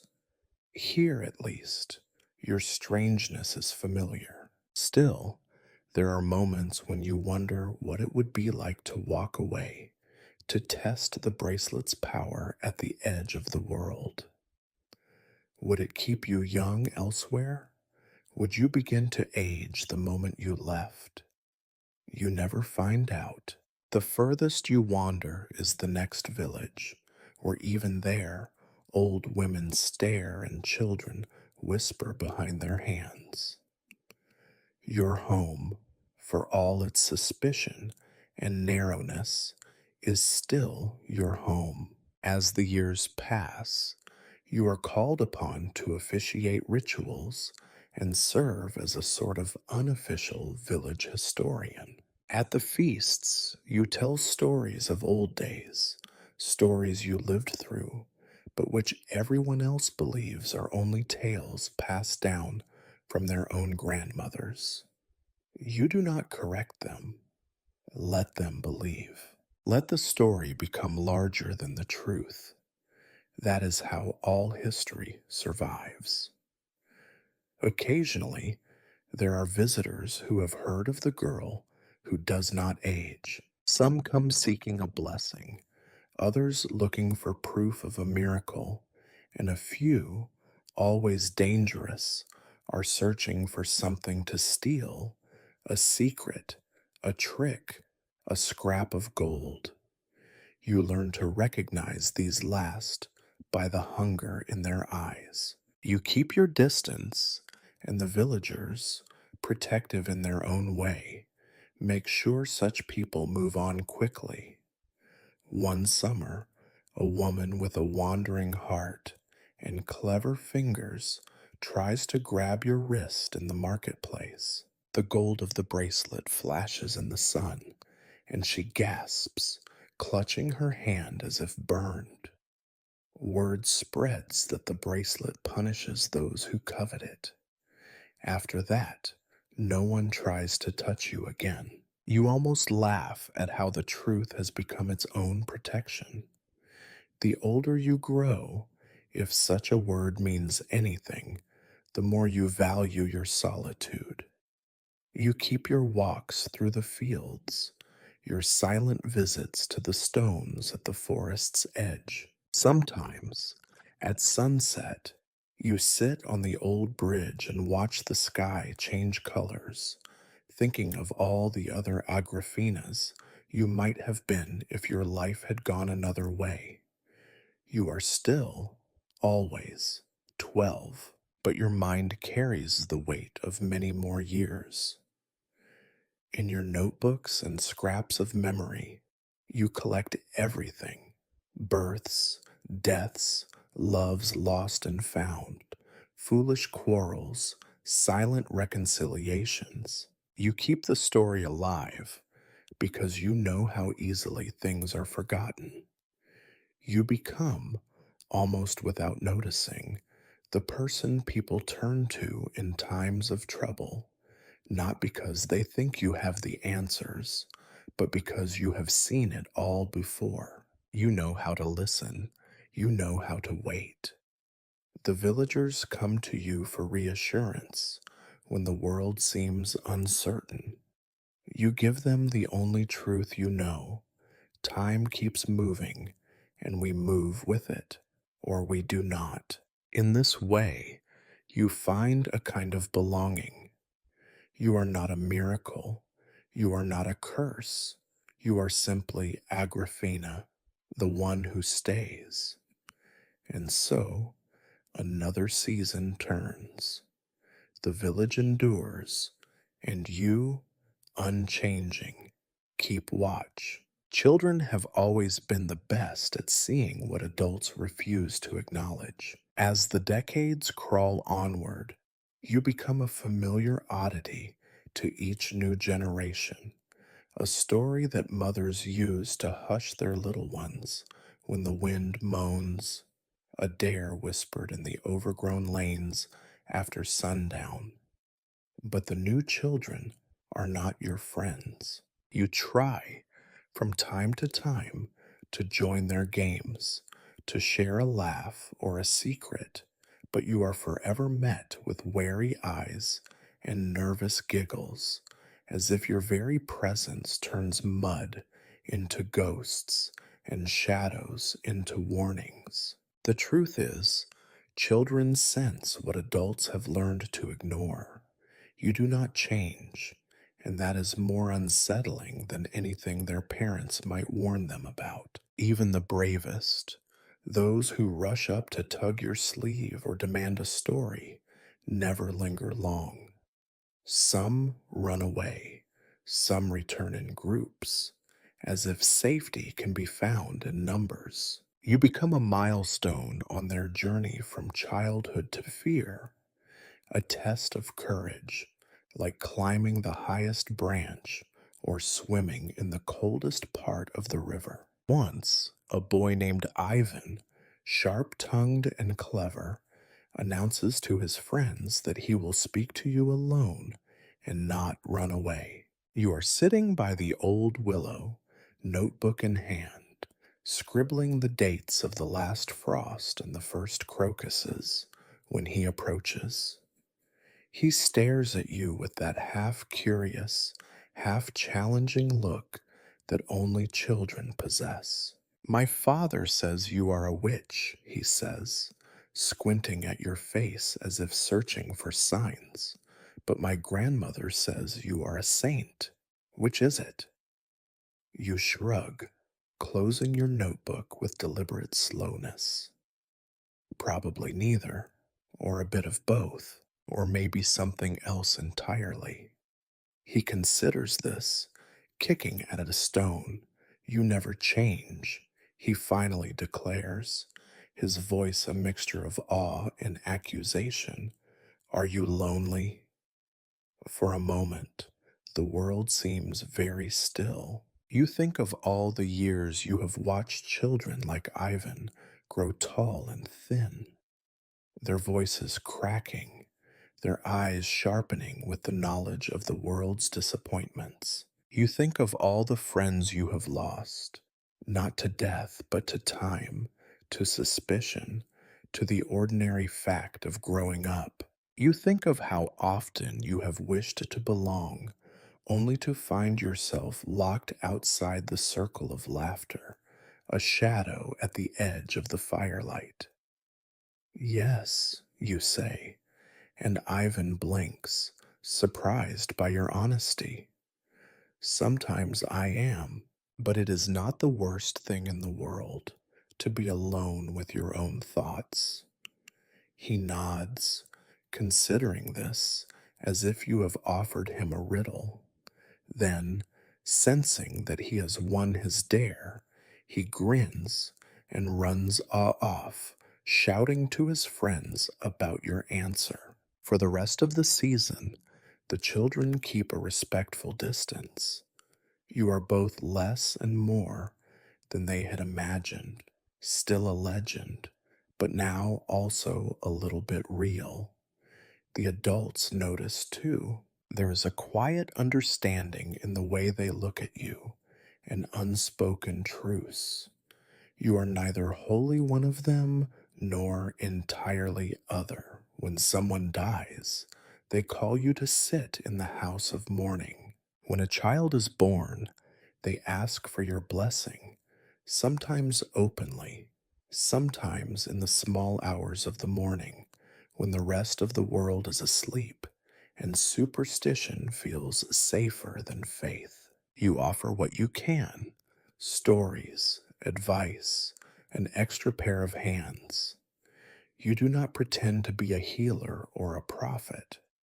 You are simply present, an anchor in a world that will not stop drifting. Yet, with every passing year, the gap between you and the others grows wider. Your own memories stretch further than anyone's. You remember feasts and droughts and faces that have long since faded from the world. You watch the village change, new roofs replacing old, gardens replanted, fences moved and rebuilt. You see the same arguments repeated in new voices, the same reconciliations made under different moons. Even the language changes, words shifting like the course of the river, until you must sometimes pause to catch their meaning. You find yourself more and more an observer, less a participant. The rituals of the young, flirting, bickering, racing through the fields, become foreign to you, a dance whose steps you once knew but have long since forgotten. You attend weddings and funerals, give advice when asked, and slip away when the laughter grows too loud or the questions too pointed. You try once to befriend a group of children who seem less frightened than most. You tell them a story of the old days, of wolves in winter, of the year the river froze solid and the whole village skated under the moon. They listen, wide eyed, but as soon as the tale is finished, one of them asks, "How do you know all this? Did you read it in a book?" You hesitate, then nod. Something like that. It is easier than explaining the truth. For a time, they visit you after school, bringing scraps of bread or small gifts, a flower, a carved button. But as they grow, they drift away, pulled by the inevitable tide of time and suspicion. One by one, they join the others, leaving you with your notebooks and memories. In the quiet of your home, you reflect on this strange existence, forever on the threshold, never quite belonging, always watching. Some days you envy the villagers their certainty, their ability to forget and move on. Other days you find solace in your solitude, in the quiet companionship of stones and stories. You find new ways to fill your time.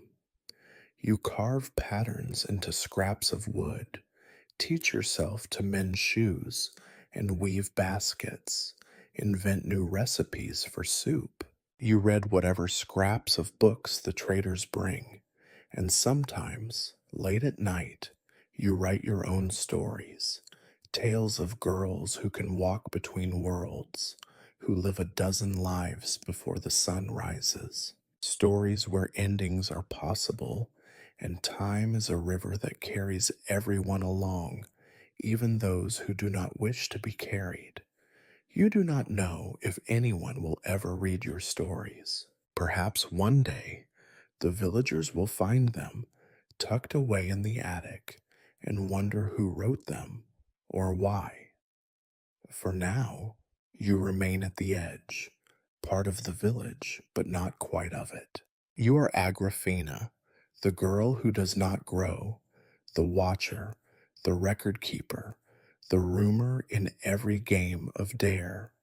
And though the loneliness still bites, you have learned to live with it, as you have learned to live with everything else. Sometimes, on clear nights, you sit by the river and listen to the water whispering past, and you think, there are worse things than being a legend. There are worse things than waiting. You wait, patient as ever, for whatever will come next. In time, you discover that the stories people tell about you outlive the people themselves.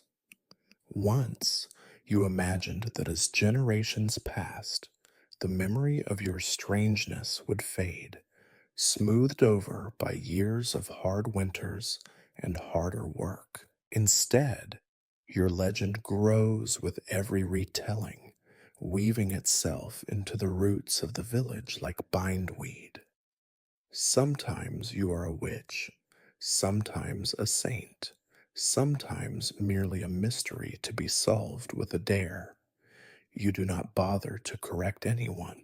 You have learned after so many seasons that people prefer their own stories to the truth. Some even find comfort in believing you are the village's talisman, a secret guardian whose presence protects the fields from blight or the children from the wandering wolves. They do not ask you for miracles exactly, but when the harvest is poor or sickness comes, small tokens appear at your door: a candle stub, a handful of dried berries, a bit of ribbon. The offerings are neither gifts nor bribes, but a kind of superstition, a payment to fate.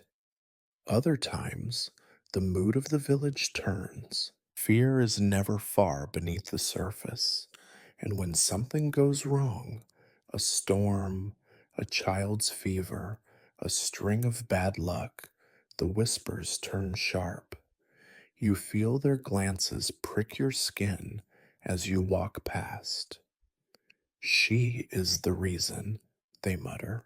She is not one of us. There is talk, sometimes, of curses and old debts, yet nothing ever comes of it.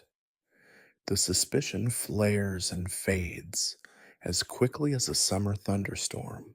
Perhaps it is simply that you have always been there, unchanged, impossible to root out, like a stubborn weed that survives every hoe. There are those who want to claim you as their own, all the same. Once, a traveling merchant with a sharp smile and sharper eyes comes to your door, speaking of distant towns and offering coins in exchange for your secrets. You only laugh and shake your head. You have no secrets worth selling, and even if you did, you know what happens to those who bargain with gold. A few years later, a group of young men decide that your cottage would make a fine target for mischief. They knock over your woodpile and scrawl crude drawings on your door. You watch from inside, unmoving, and when the wind rises and the night becomes thick with the sound of howling dogs, they scatter, their courage spent. The next morning, you find a charm of rowan berries left quietly on your doorstep. It is never mentioned again. Some seasons, you receive more gentle attention. The villagers who once avoided you now send their children to bring you food or fetch water. They ask your advice when cows refuse to milk or when dreams trouble their sleep. They listen to your stories around the fire, their faces solemn and hungry for reassurance. You give what comfort you can, knowing that their gratitude is temporary and their suspicion will return, as it always does. It is an old dance, and you know every step. The world beyond your village is changing, or so the traders claim. They bring tales of new kings, strange taxes, foreign soldiers passing through the market roads. You listen to their stories, but none of it feels real. Your world is bounded by the fields, the river, and the ancient stones. Beyond that, you suspect, is only more of the same. People loving, fearing, and telling stories to make sense of it all. Once, when a harsh winter leaves the village hungry and desperate, you find yourself the unwilling focus of prayers. Some want you to bless the fields, others to call the snow to melt, a few to simply explain why the world is as unfair as it is. You do your best to help, sharing what food you have, tending to the sick, keeping your fire burning through the coldest nights.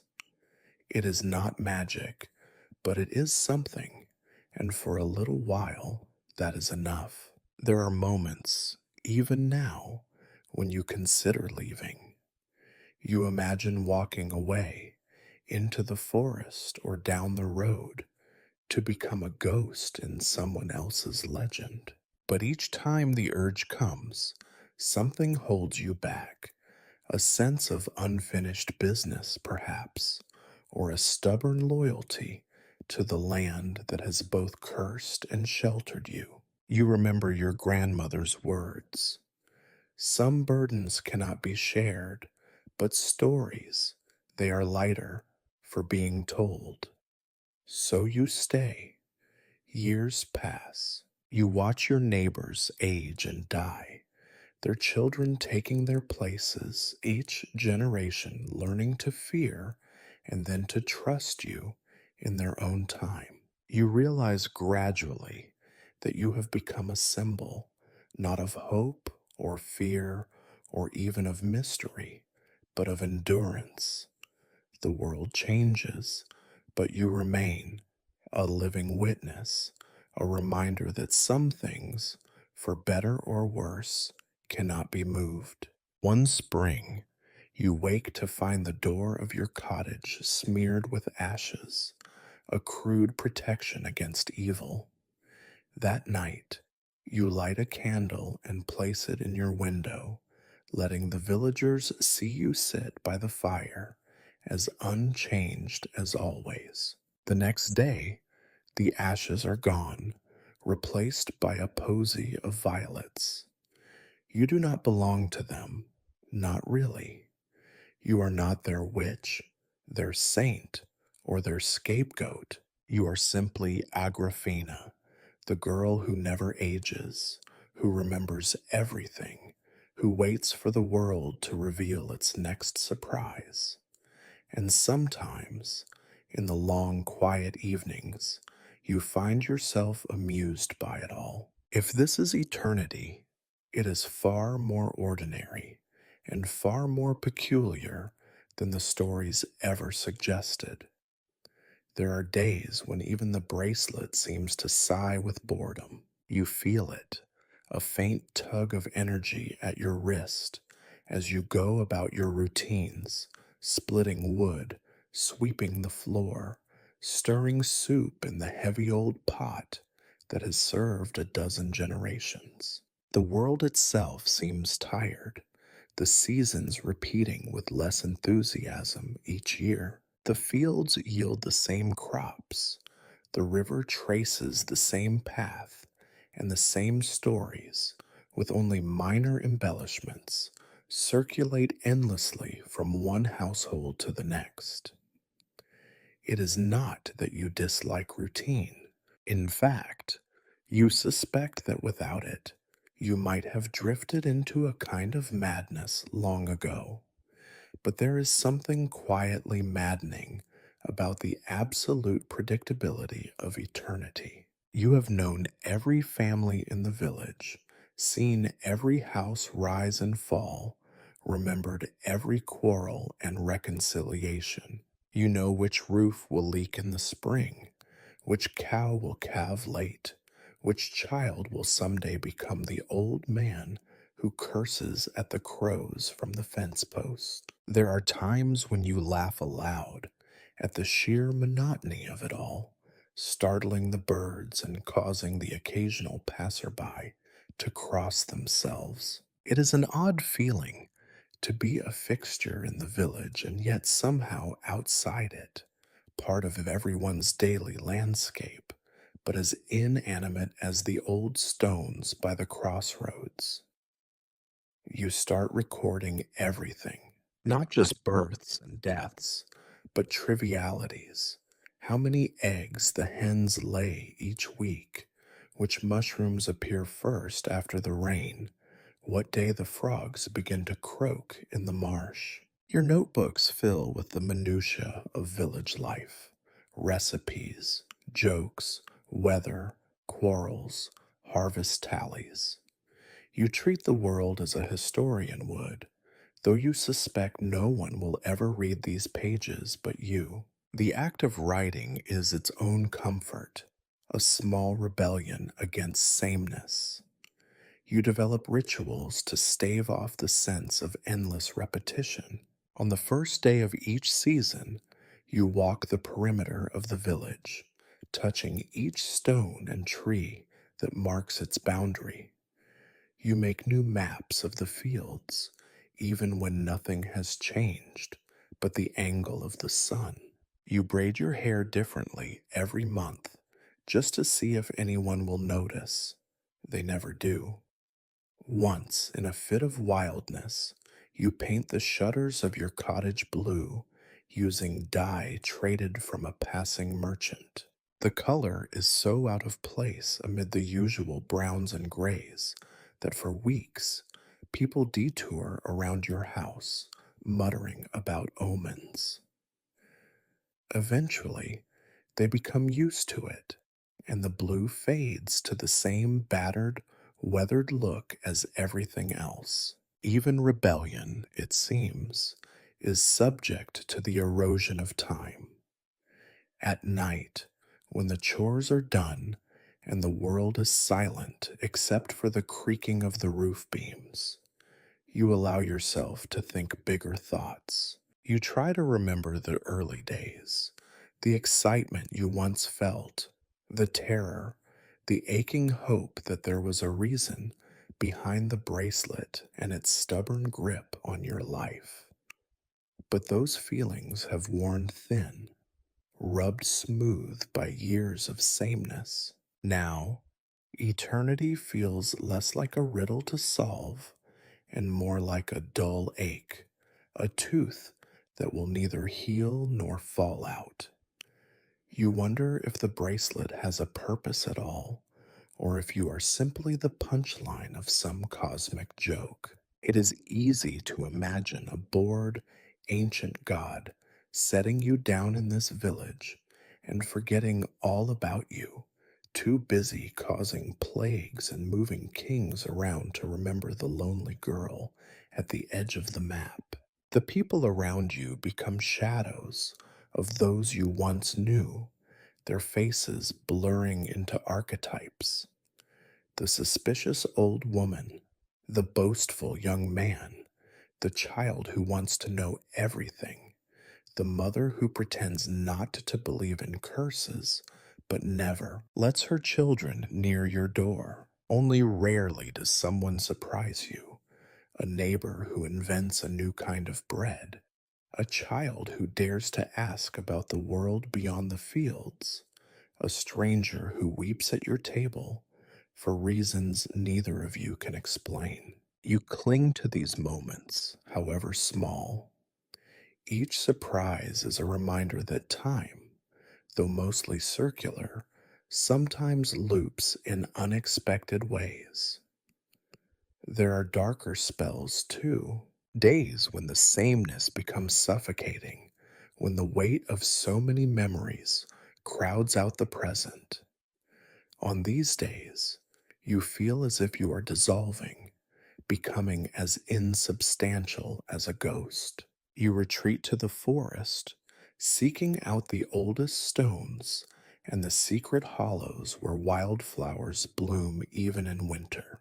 Here, surrounded by the deep silence of ancient things, you remember who you are, not a legend, not a witch or a saint, but simply a girl who was once curious and unlucky enough to put on a bracelet she could not remove. Sometimes you imagine what it would be like to walk away from it all, to let the village forget you, to find a new place where your story is not already written. You picture yourself living as a hermit in the woods, or walking the great road to a distant city where no one cares who you are. The thought is both thrilling and terrifying. What if the bracelet will not let you leave? What if you are bound to this place until the world itself wears away? But each time, as dusk settles and the cold seeps into your bones, you return home. Your cottage, battered and unchanged, is still the only place where the world makes any sense. You keep waiting for the day when everything will be different. But you also know, in the deepest part of yourself, that difference is a rare and precious thing, a change in routine, a shift in the wind, a new word spoken at the right time. You learn to notice these small variations, to savor them, to let them sustain you through the long, slow sameness of the years. You have become an expert in the art of waiting, in the subtle pleasures of routine, in the quiet, persistent endurance of things that refuse to change. If the bracelet is a prison, it is at least one you have furnished yourself, filled with stories, memories, and the faint, stubborn hope that one day the world will surprise you again. And so you wait, watchful, ironic, quietly amused by the ongoing, ordinary strangeness of it all. If eternity must be endured, you think, you might as well do it with your eyes open. There comes a point where, having lived so long among these people, you realize you have become the keeper of their memory, not just of the grand events, births, deaths, fires, harvests, but of the small, hidden details that would otherwise vanish the moment the next sunrise washes them away. You find yourself noticing the way the patterns of lichen creep up the church walls year by year, how the children's games shift with each generation, how the river's curve has changed ever so slightly since the first time you sat beside it with muddy feet and a heart full of secrets. It is this obsession with detail that leads you, almost by accident, into the habit of keeping records. What began as lists and notations and margins, whose cow calved on which night, who brought the first strawberries, who danced with whom at the midsummer feast, slowly expands. You stitch together scraps of parchment, create makeshift books, and hide them away in a small chest beneath a loose floorboard. The act of writing becomes a ritual, almost sacred, a defense against the slow erasure of time. You have noticed over the years that stories themselves are a kind of immortality. The villagers remember what you remind them to remember, the kindnesses of their grandparents, the way the old bridge creaked before it finally fell, the year the wolves prowled the edge of the fields. But your records hold the truth behind the tales, the small betrayals, the grudges, the petty acts of generosity that never made it into the songs. You find a quiet satisfaction in this role. You are not just a curiosity now, but a resource. When arguments break out about whose great uncle built which fence, or whether the apple orchard once belonged to the Oriole family or the Karpovs, it is you they come to, eyes wary but hopeful, to settle the matter. You do not always give them the answer they want, but your word carries a peculiar weight, a mixture of suspicion and reluctant trust. As your reputation as a living archive grows, so does your solitude. There is a kind of freedom in it. You are rarely expected to join in the more boisterous village gatherings now, and your absences go unremarked. This gives you time to walk, to think, to observe, to write. You grow meticulous in your chronicling, noting the changes that even the most attentive villagers miss. The return of a certain bird after many winters, the slow creep of moss over a forgotten gravestone, the way certain dreams seem to pass from mother to daughter like a family heirloom. Your world shrinks and deepens at the same time, becoming more intricate and more precious. Every now and then, something truly unusual happens, an accident, a feud, a reconciliation, a brief, scandalous romance, and you record it all with the same dry amusement. Your accounts are not dramatic, but they are thorough. You even begin to notice patterns, the way certain personalities echo through the years, the same jokes and grievances cropping up with uncanny regularity, as if the village itself is determined to remain as cyclical as the seasons. But it is not all repetition.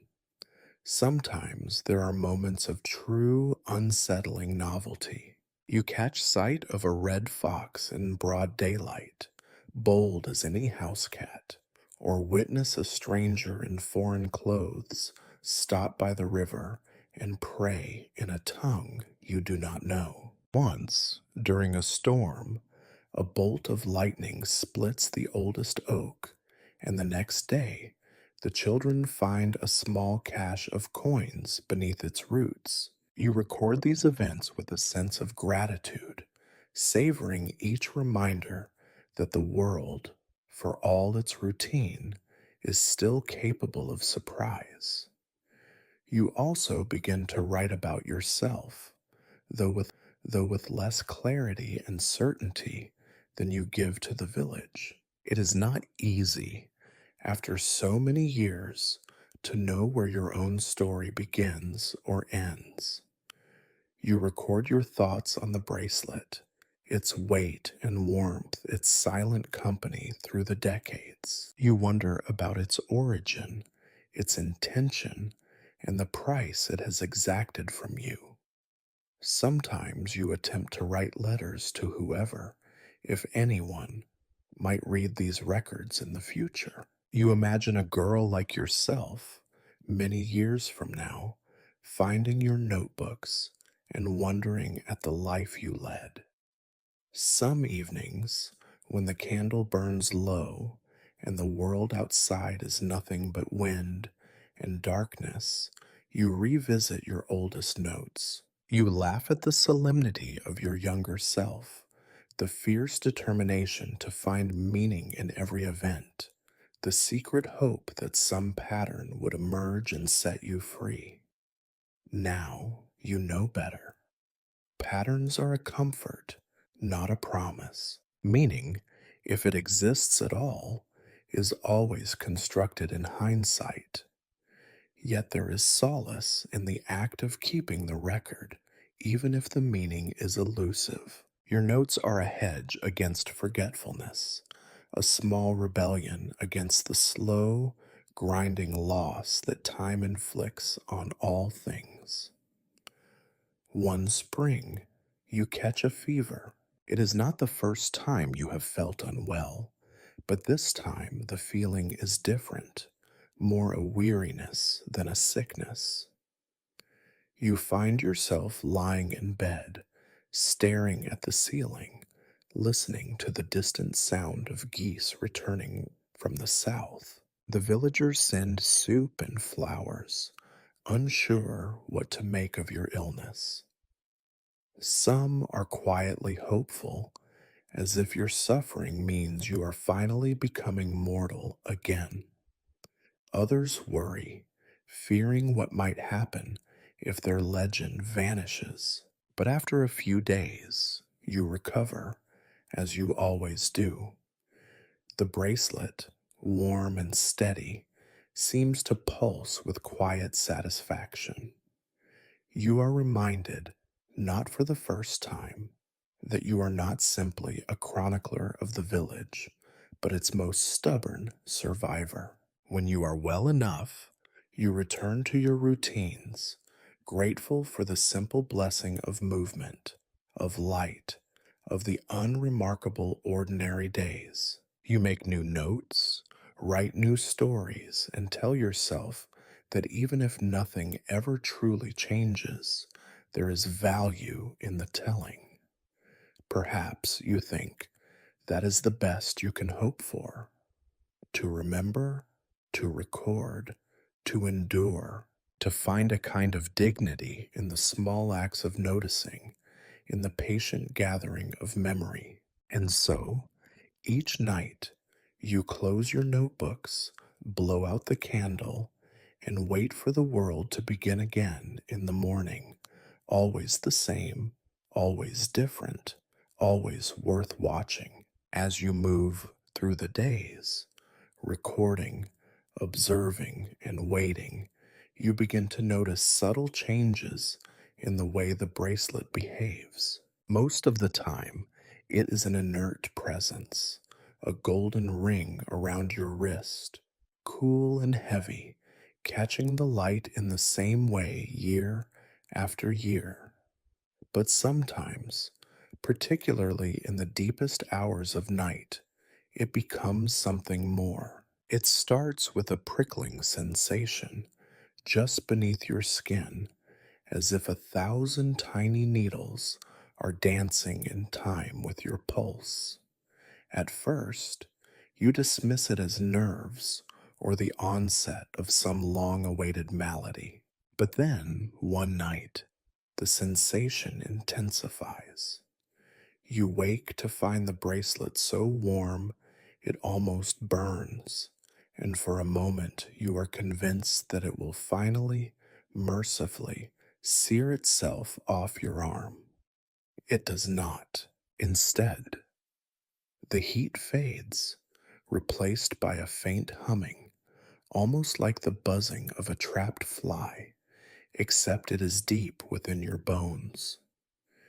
You lie in bed, staring at the ceiling, waiting for the feeling to pass. It always does, eventually, but you cannot help but wonder what has changed and why. Over time, a pattern emerges. The humming and heat are strongest when you are troubled or angry, or, more often now, lonely. When a quarrel erupts in the village and you find yourself excluded, the bracelet grows so warm you must hold your arm under cold water. When you dream of leaving the village and walking until the sky itself runs out, the symbols along the bracelet seem to shimmer in the candlelight, their edges sharper and more defined. One autumn night, the sensation becomes unbearable. The bracelet glows faintly in the dark, casting twisting shadows on the walls. You sit up in bed, pressing your wrist to your chest, and for a moment you are certain you hear a voice, distant and blurred, speaking in a language you almost recognize.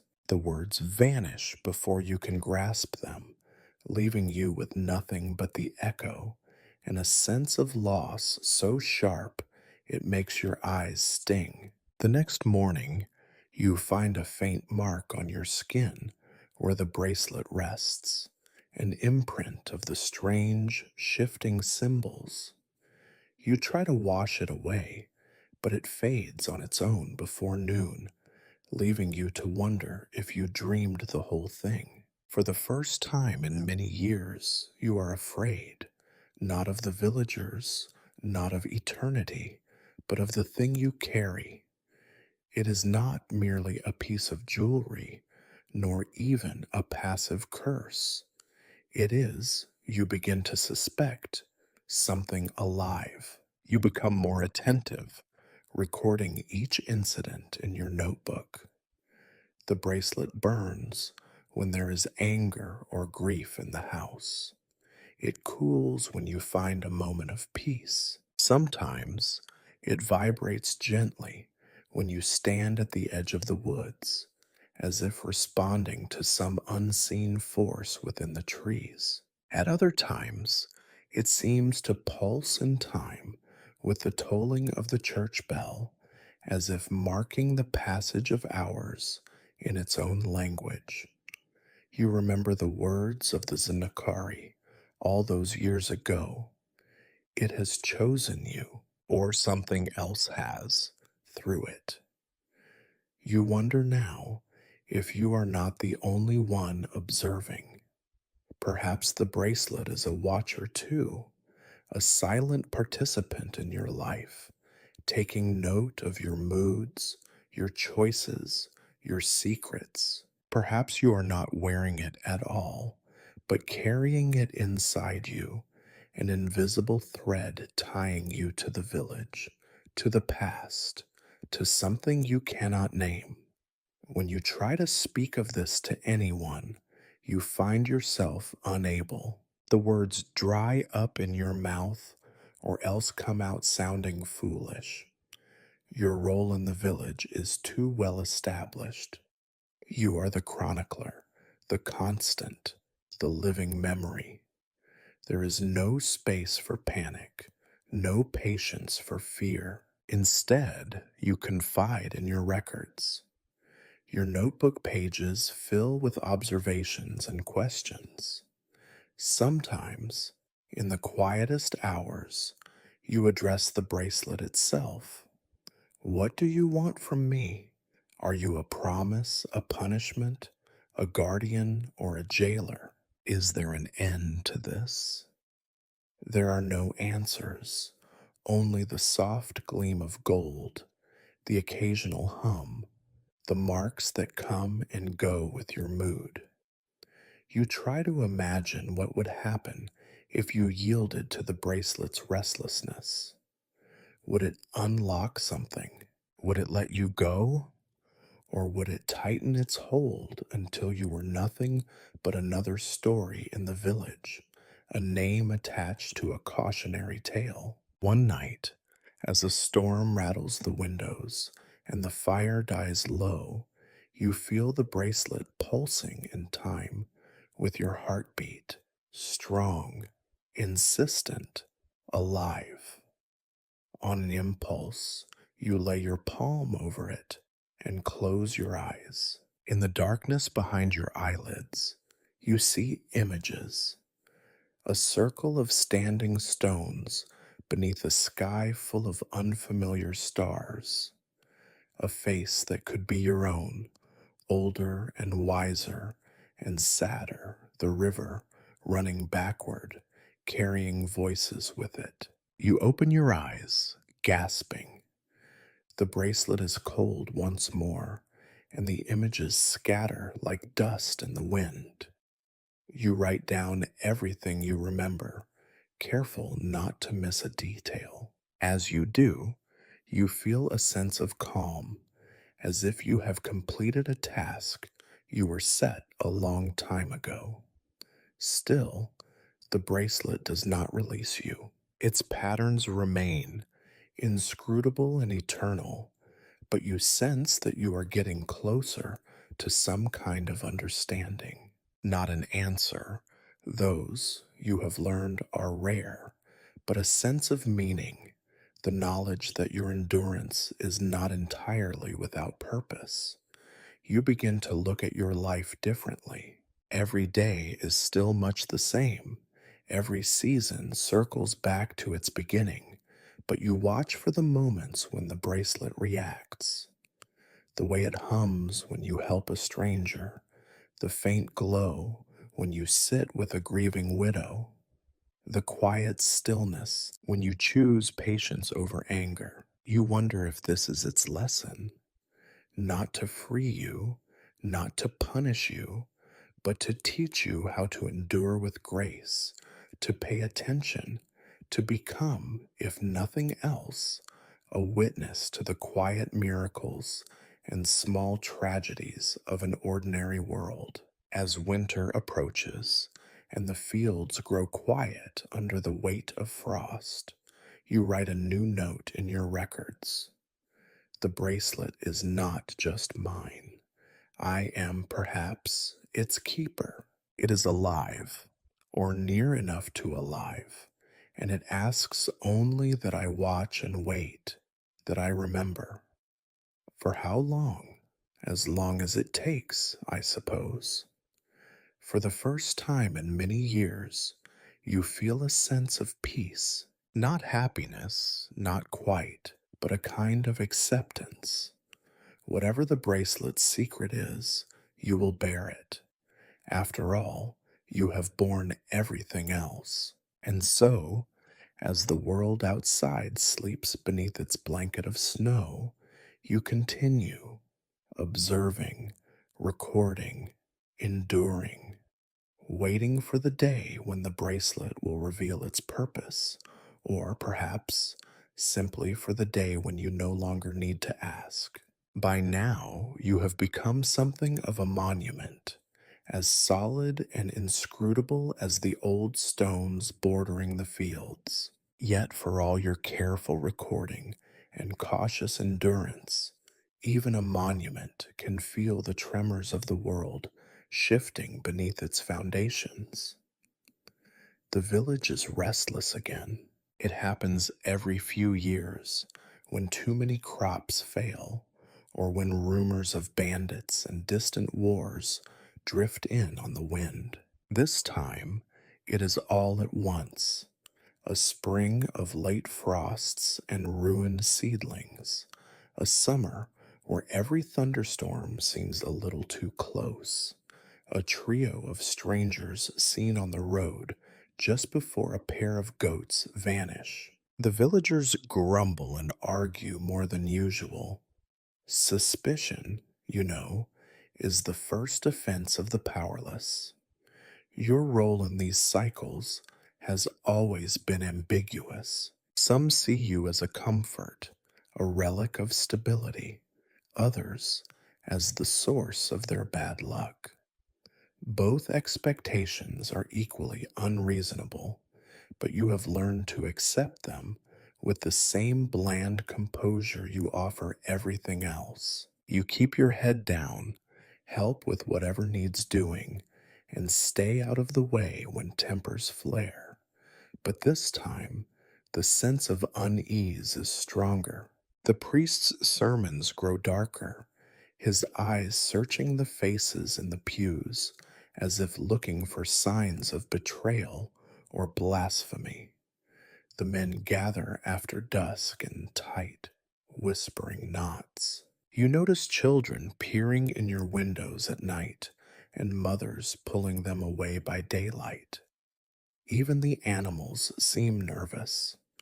The old hound that once slept on your doorstep has taken to howling at the moon, and the geese avoid your path altogether. You tell yourself it is just another cycle, that it will pass.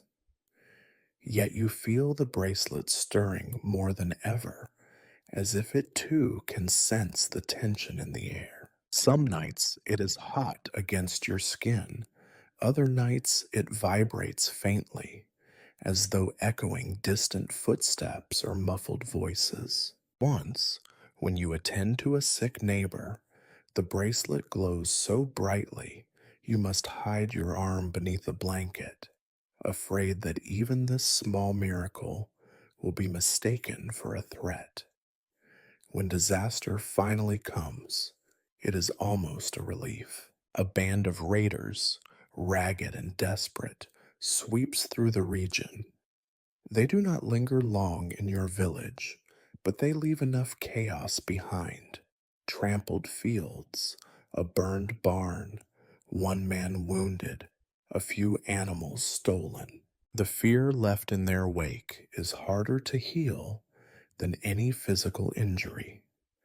That night, as the villagers gather to count losses and trade blame, you are summoned to the square. The priest is there, and the old men and the mothers clutching their children.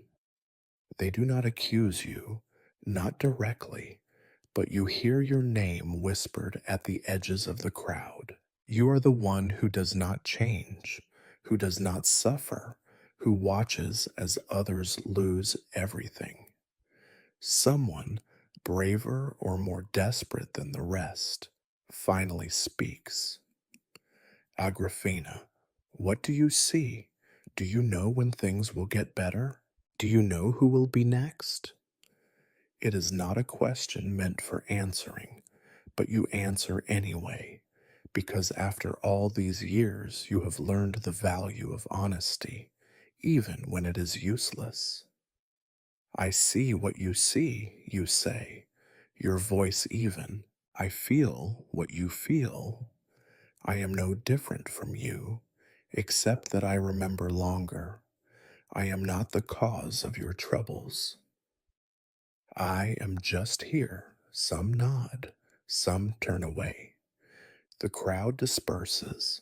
The next morning, you find your gate smeared with mud, a warning, or perhaps an appeal. By evening, a basket of bread appears in its place, apology offered without words. In the weeks that follow, you find yourself needed in unexpected ways. With the village shaken, people reach for old comforts. They ask you to keep watch with the sick, to help mend broken fences, to tell stories to the children too frightened to sleep. The suspicion lingers, but so does gratitude. The world, as always, is not so much divided between friends and enemies as it is muddled with uneasy alliances. You begin to notice a new habit in yourself. You compare your reactions to the bracelets. When you feel useful, the gold is cool, almost reassuring. When you feel isolated or rejected, it burns. When you are forced to mediate between quarreling neighbors, it hums, as if approving your efforts. You start to wonder if, after all these years, you and the bracelet have learned to live with one another, not with love, but with a shared grim patience. One evening, as you are walking the edge of the fields, you see a group of children following at a distance. They watch you with wide eyes, whispering and daring each other to come closer. You stop and wait. Finally, one small girl, braver than the rest, approaches and asks, "Will the raiders come back?" You kneel to her level, feeling the bracelet warm on your wrist. "No one knows the future," you say gently, "but we help each other. That is how we keep safe." She seems satisfied with this, and the children drift away, a little less afraid. In private, you write down the details of these days: the scars left on the land, the new alliances forming among the villagers, the small ways people show kindness even as they suspect the worst. You realize that you have become not only the chronicler, but also the anchor, the one who, through sheer persistence, helps others remember what it means to endure. At night, you sit by the fire, the bracelet shining faintly in the gloom. You consider its patience, its silent company, and you almost smile. Whatever else it has done to you, it has taught you the value of endurance, not heroism or happiness, but the stubborn refusal to give in. You do not know if the worst is over. You do not know what the bracelet wants, or if it wants anything at all. But as you close your notebook and set it beside your bed, you feel a quiet certainty. Whatever happens next, you will be here to see it, to remember it, and, when the time is right, to tell the story. In a world forever haunted by disaster and hope, that is no small thing. There is a moment, a particular morning, as fragile as frost, when you notice something you should have seen long ago. It comes to you, as so much does now, not with a crash, but with a whisper.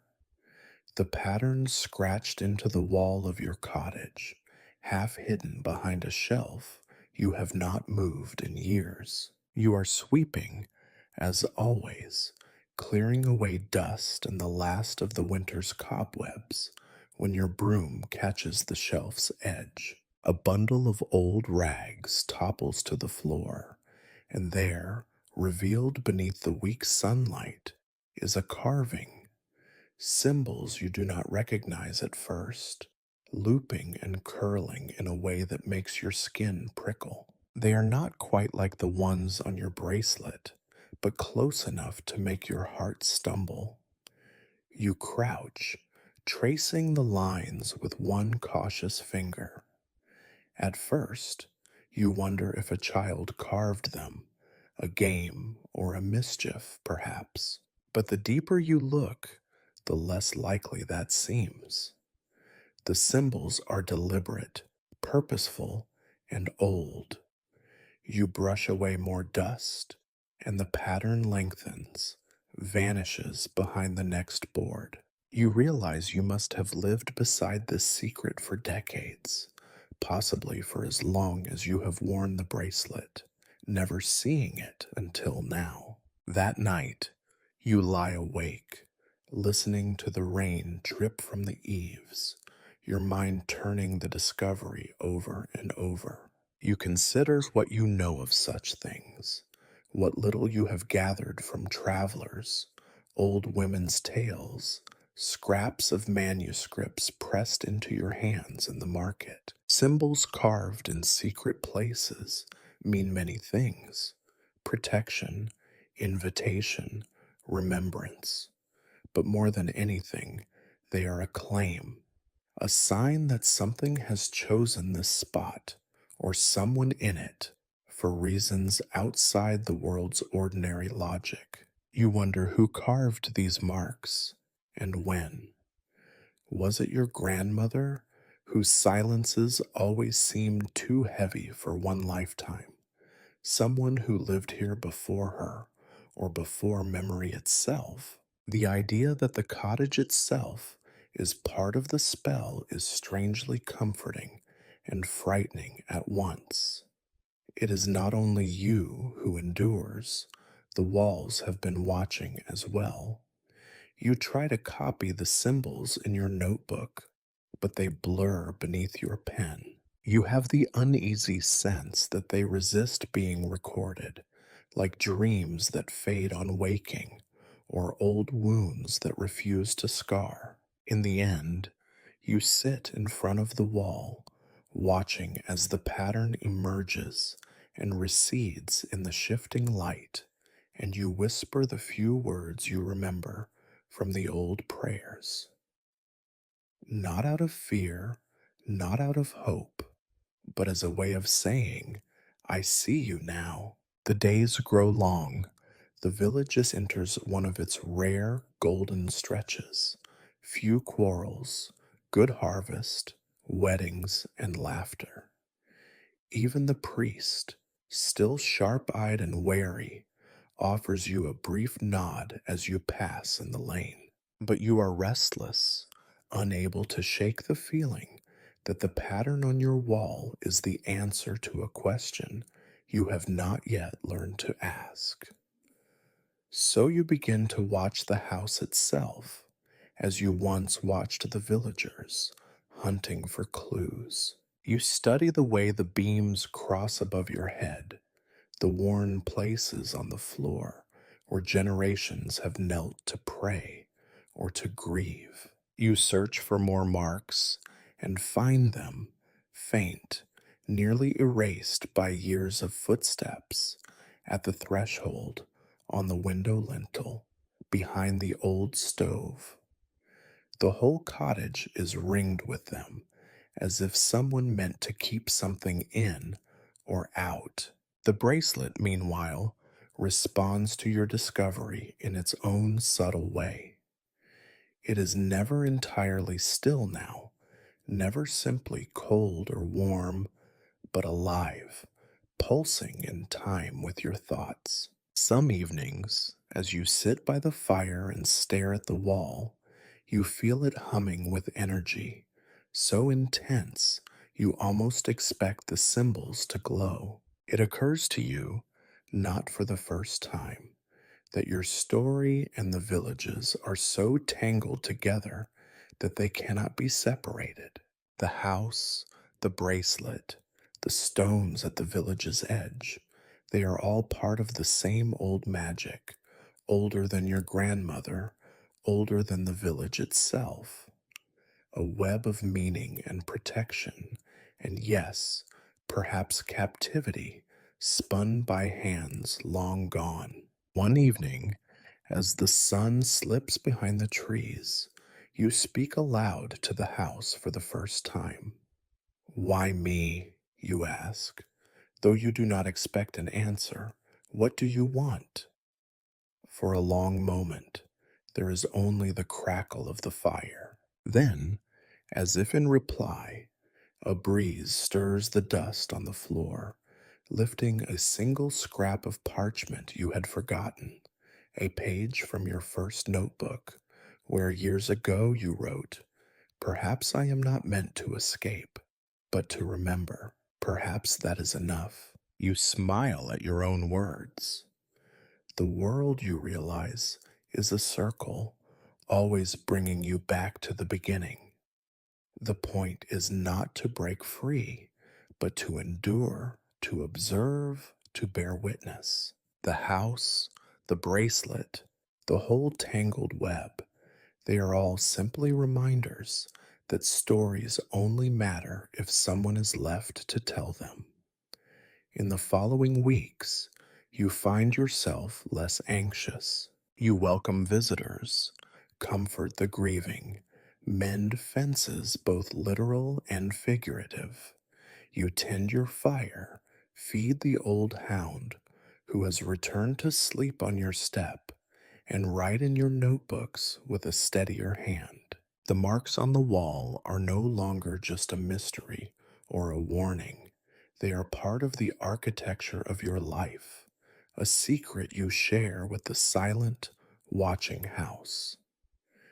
If there is a curse, you think, it is not that you do not age or that you are alone. It is that you are always here, always remembering, always part of something larger and more patient than yourself. On the last evening before autumn's end, you light a candle and sit by the wall, tracing the symbols with your finger, feeling the bracelet thrum along with your heartbeat. For once, you do not wish for answers or for freedom. You are content to be a witness, a single small voice in a story that stretches back before memory. The candle burns low, the house is warm, and as you drift toward sleep, you think, even the strangest life, if lived long enough, becomes its own kind of home. You have learned over the years that stories rarely end with revelations or grand escapes. Instead, they settle quietly into themselves, like rain soaked fields at dusk, becoming part of the landscape until no one remembers the world any other way. Your story is no different. You wake each day still 12, still Agrafena, still the girl with the golden bracelet. Yet in the silence that surrounds you now, there is a sense of finality, a closing of a circle rather than the snapping of a chain. Time, you have realized, is both your adversary and your closest companion. You have watched the world bend and reshape itself 100 times over, roofs rebuilt, fields replanted, graves dug and forgotten and dug again. Generations rise and fall like the tides. The village, for all its pettiness and small dramas, has become a tapestry so intricate that you suspect even the wind knows its pattern by heart. And in the corner of that tapestry, small but persistent, is you, the silent observer, the tireless chronicler, the story that refuses to become just another echo. You no longer count the seasons by birthdays. You measure them in other ways. The way the willow outside your window bends a little lower each year, the roughness of the stones beneath your feet on the walk to the river, the faces of children, fleeting and curious, their laughter trailing behind them like ribbons. The village has made peace with your presence in its fashion. People still cross themselves when you pass, but now they do it out of habit, not fear. They bring their troubles to your door as easily as their gossip. You are both a warning and a comfort, depending on the day and the weather. Some evenings, you sit on your step and think of all the stories you have heard and told. There is a particular pleasure in the slow, meandering tales of ordinary lives. The girl who taught herself to whistle like a nightingale, the widow who brewed the strongest kvass, the boy who claimed he could talk to bees. The bracelet, ever patient, hums quietly when you remember these stories, as if content to be a vessel for memory. You have stopped looking for meaning in the bracelet's enchantment. Its secrets are woven into the village now, as much a part of it as the old stones and the worn paths. If you were meant to discover something, some grand answer or hidden purpose, it has been lost to the gentle erosion of routine. What remains is simply the fact of your existence, unchanged, unchanging, a fixed point in a moving world. There are times when you wonder, with a detached amusement, if you are a lesson the village is meant to learn, or simply a glitch in the workings of fate. Perhaps, you think, you are neither. Perhaps you are simply a girl who put on a bracelet and learned how to live inside a question. The house, too, has settled into its own role in your life. You trace the hidden symbols on the wall, feeling their grooves deepen with every passing year. They are as familiar now as the lines of your own hand. The house protects you, or you protect it. It is difficult to say which. It holds your secrets, your records, your memory. If anyone comes after you, if, by some twist, another child finds themselves frozen in time, perhaps they will read your notebooks and understand what you could not. You watch the world beyond your village edge on rare visits. Traders bringing trinkets and rumors, Soldiers passing on their way to distant wars, families fleeing hunger or hope. They move through your life like shadows, while you remain steady as ever. Sometimes you catch your reflection in a dark window and barely recognize yourself. A child's face, but eyes older than the oldest tree.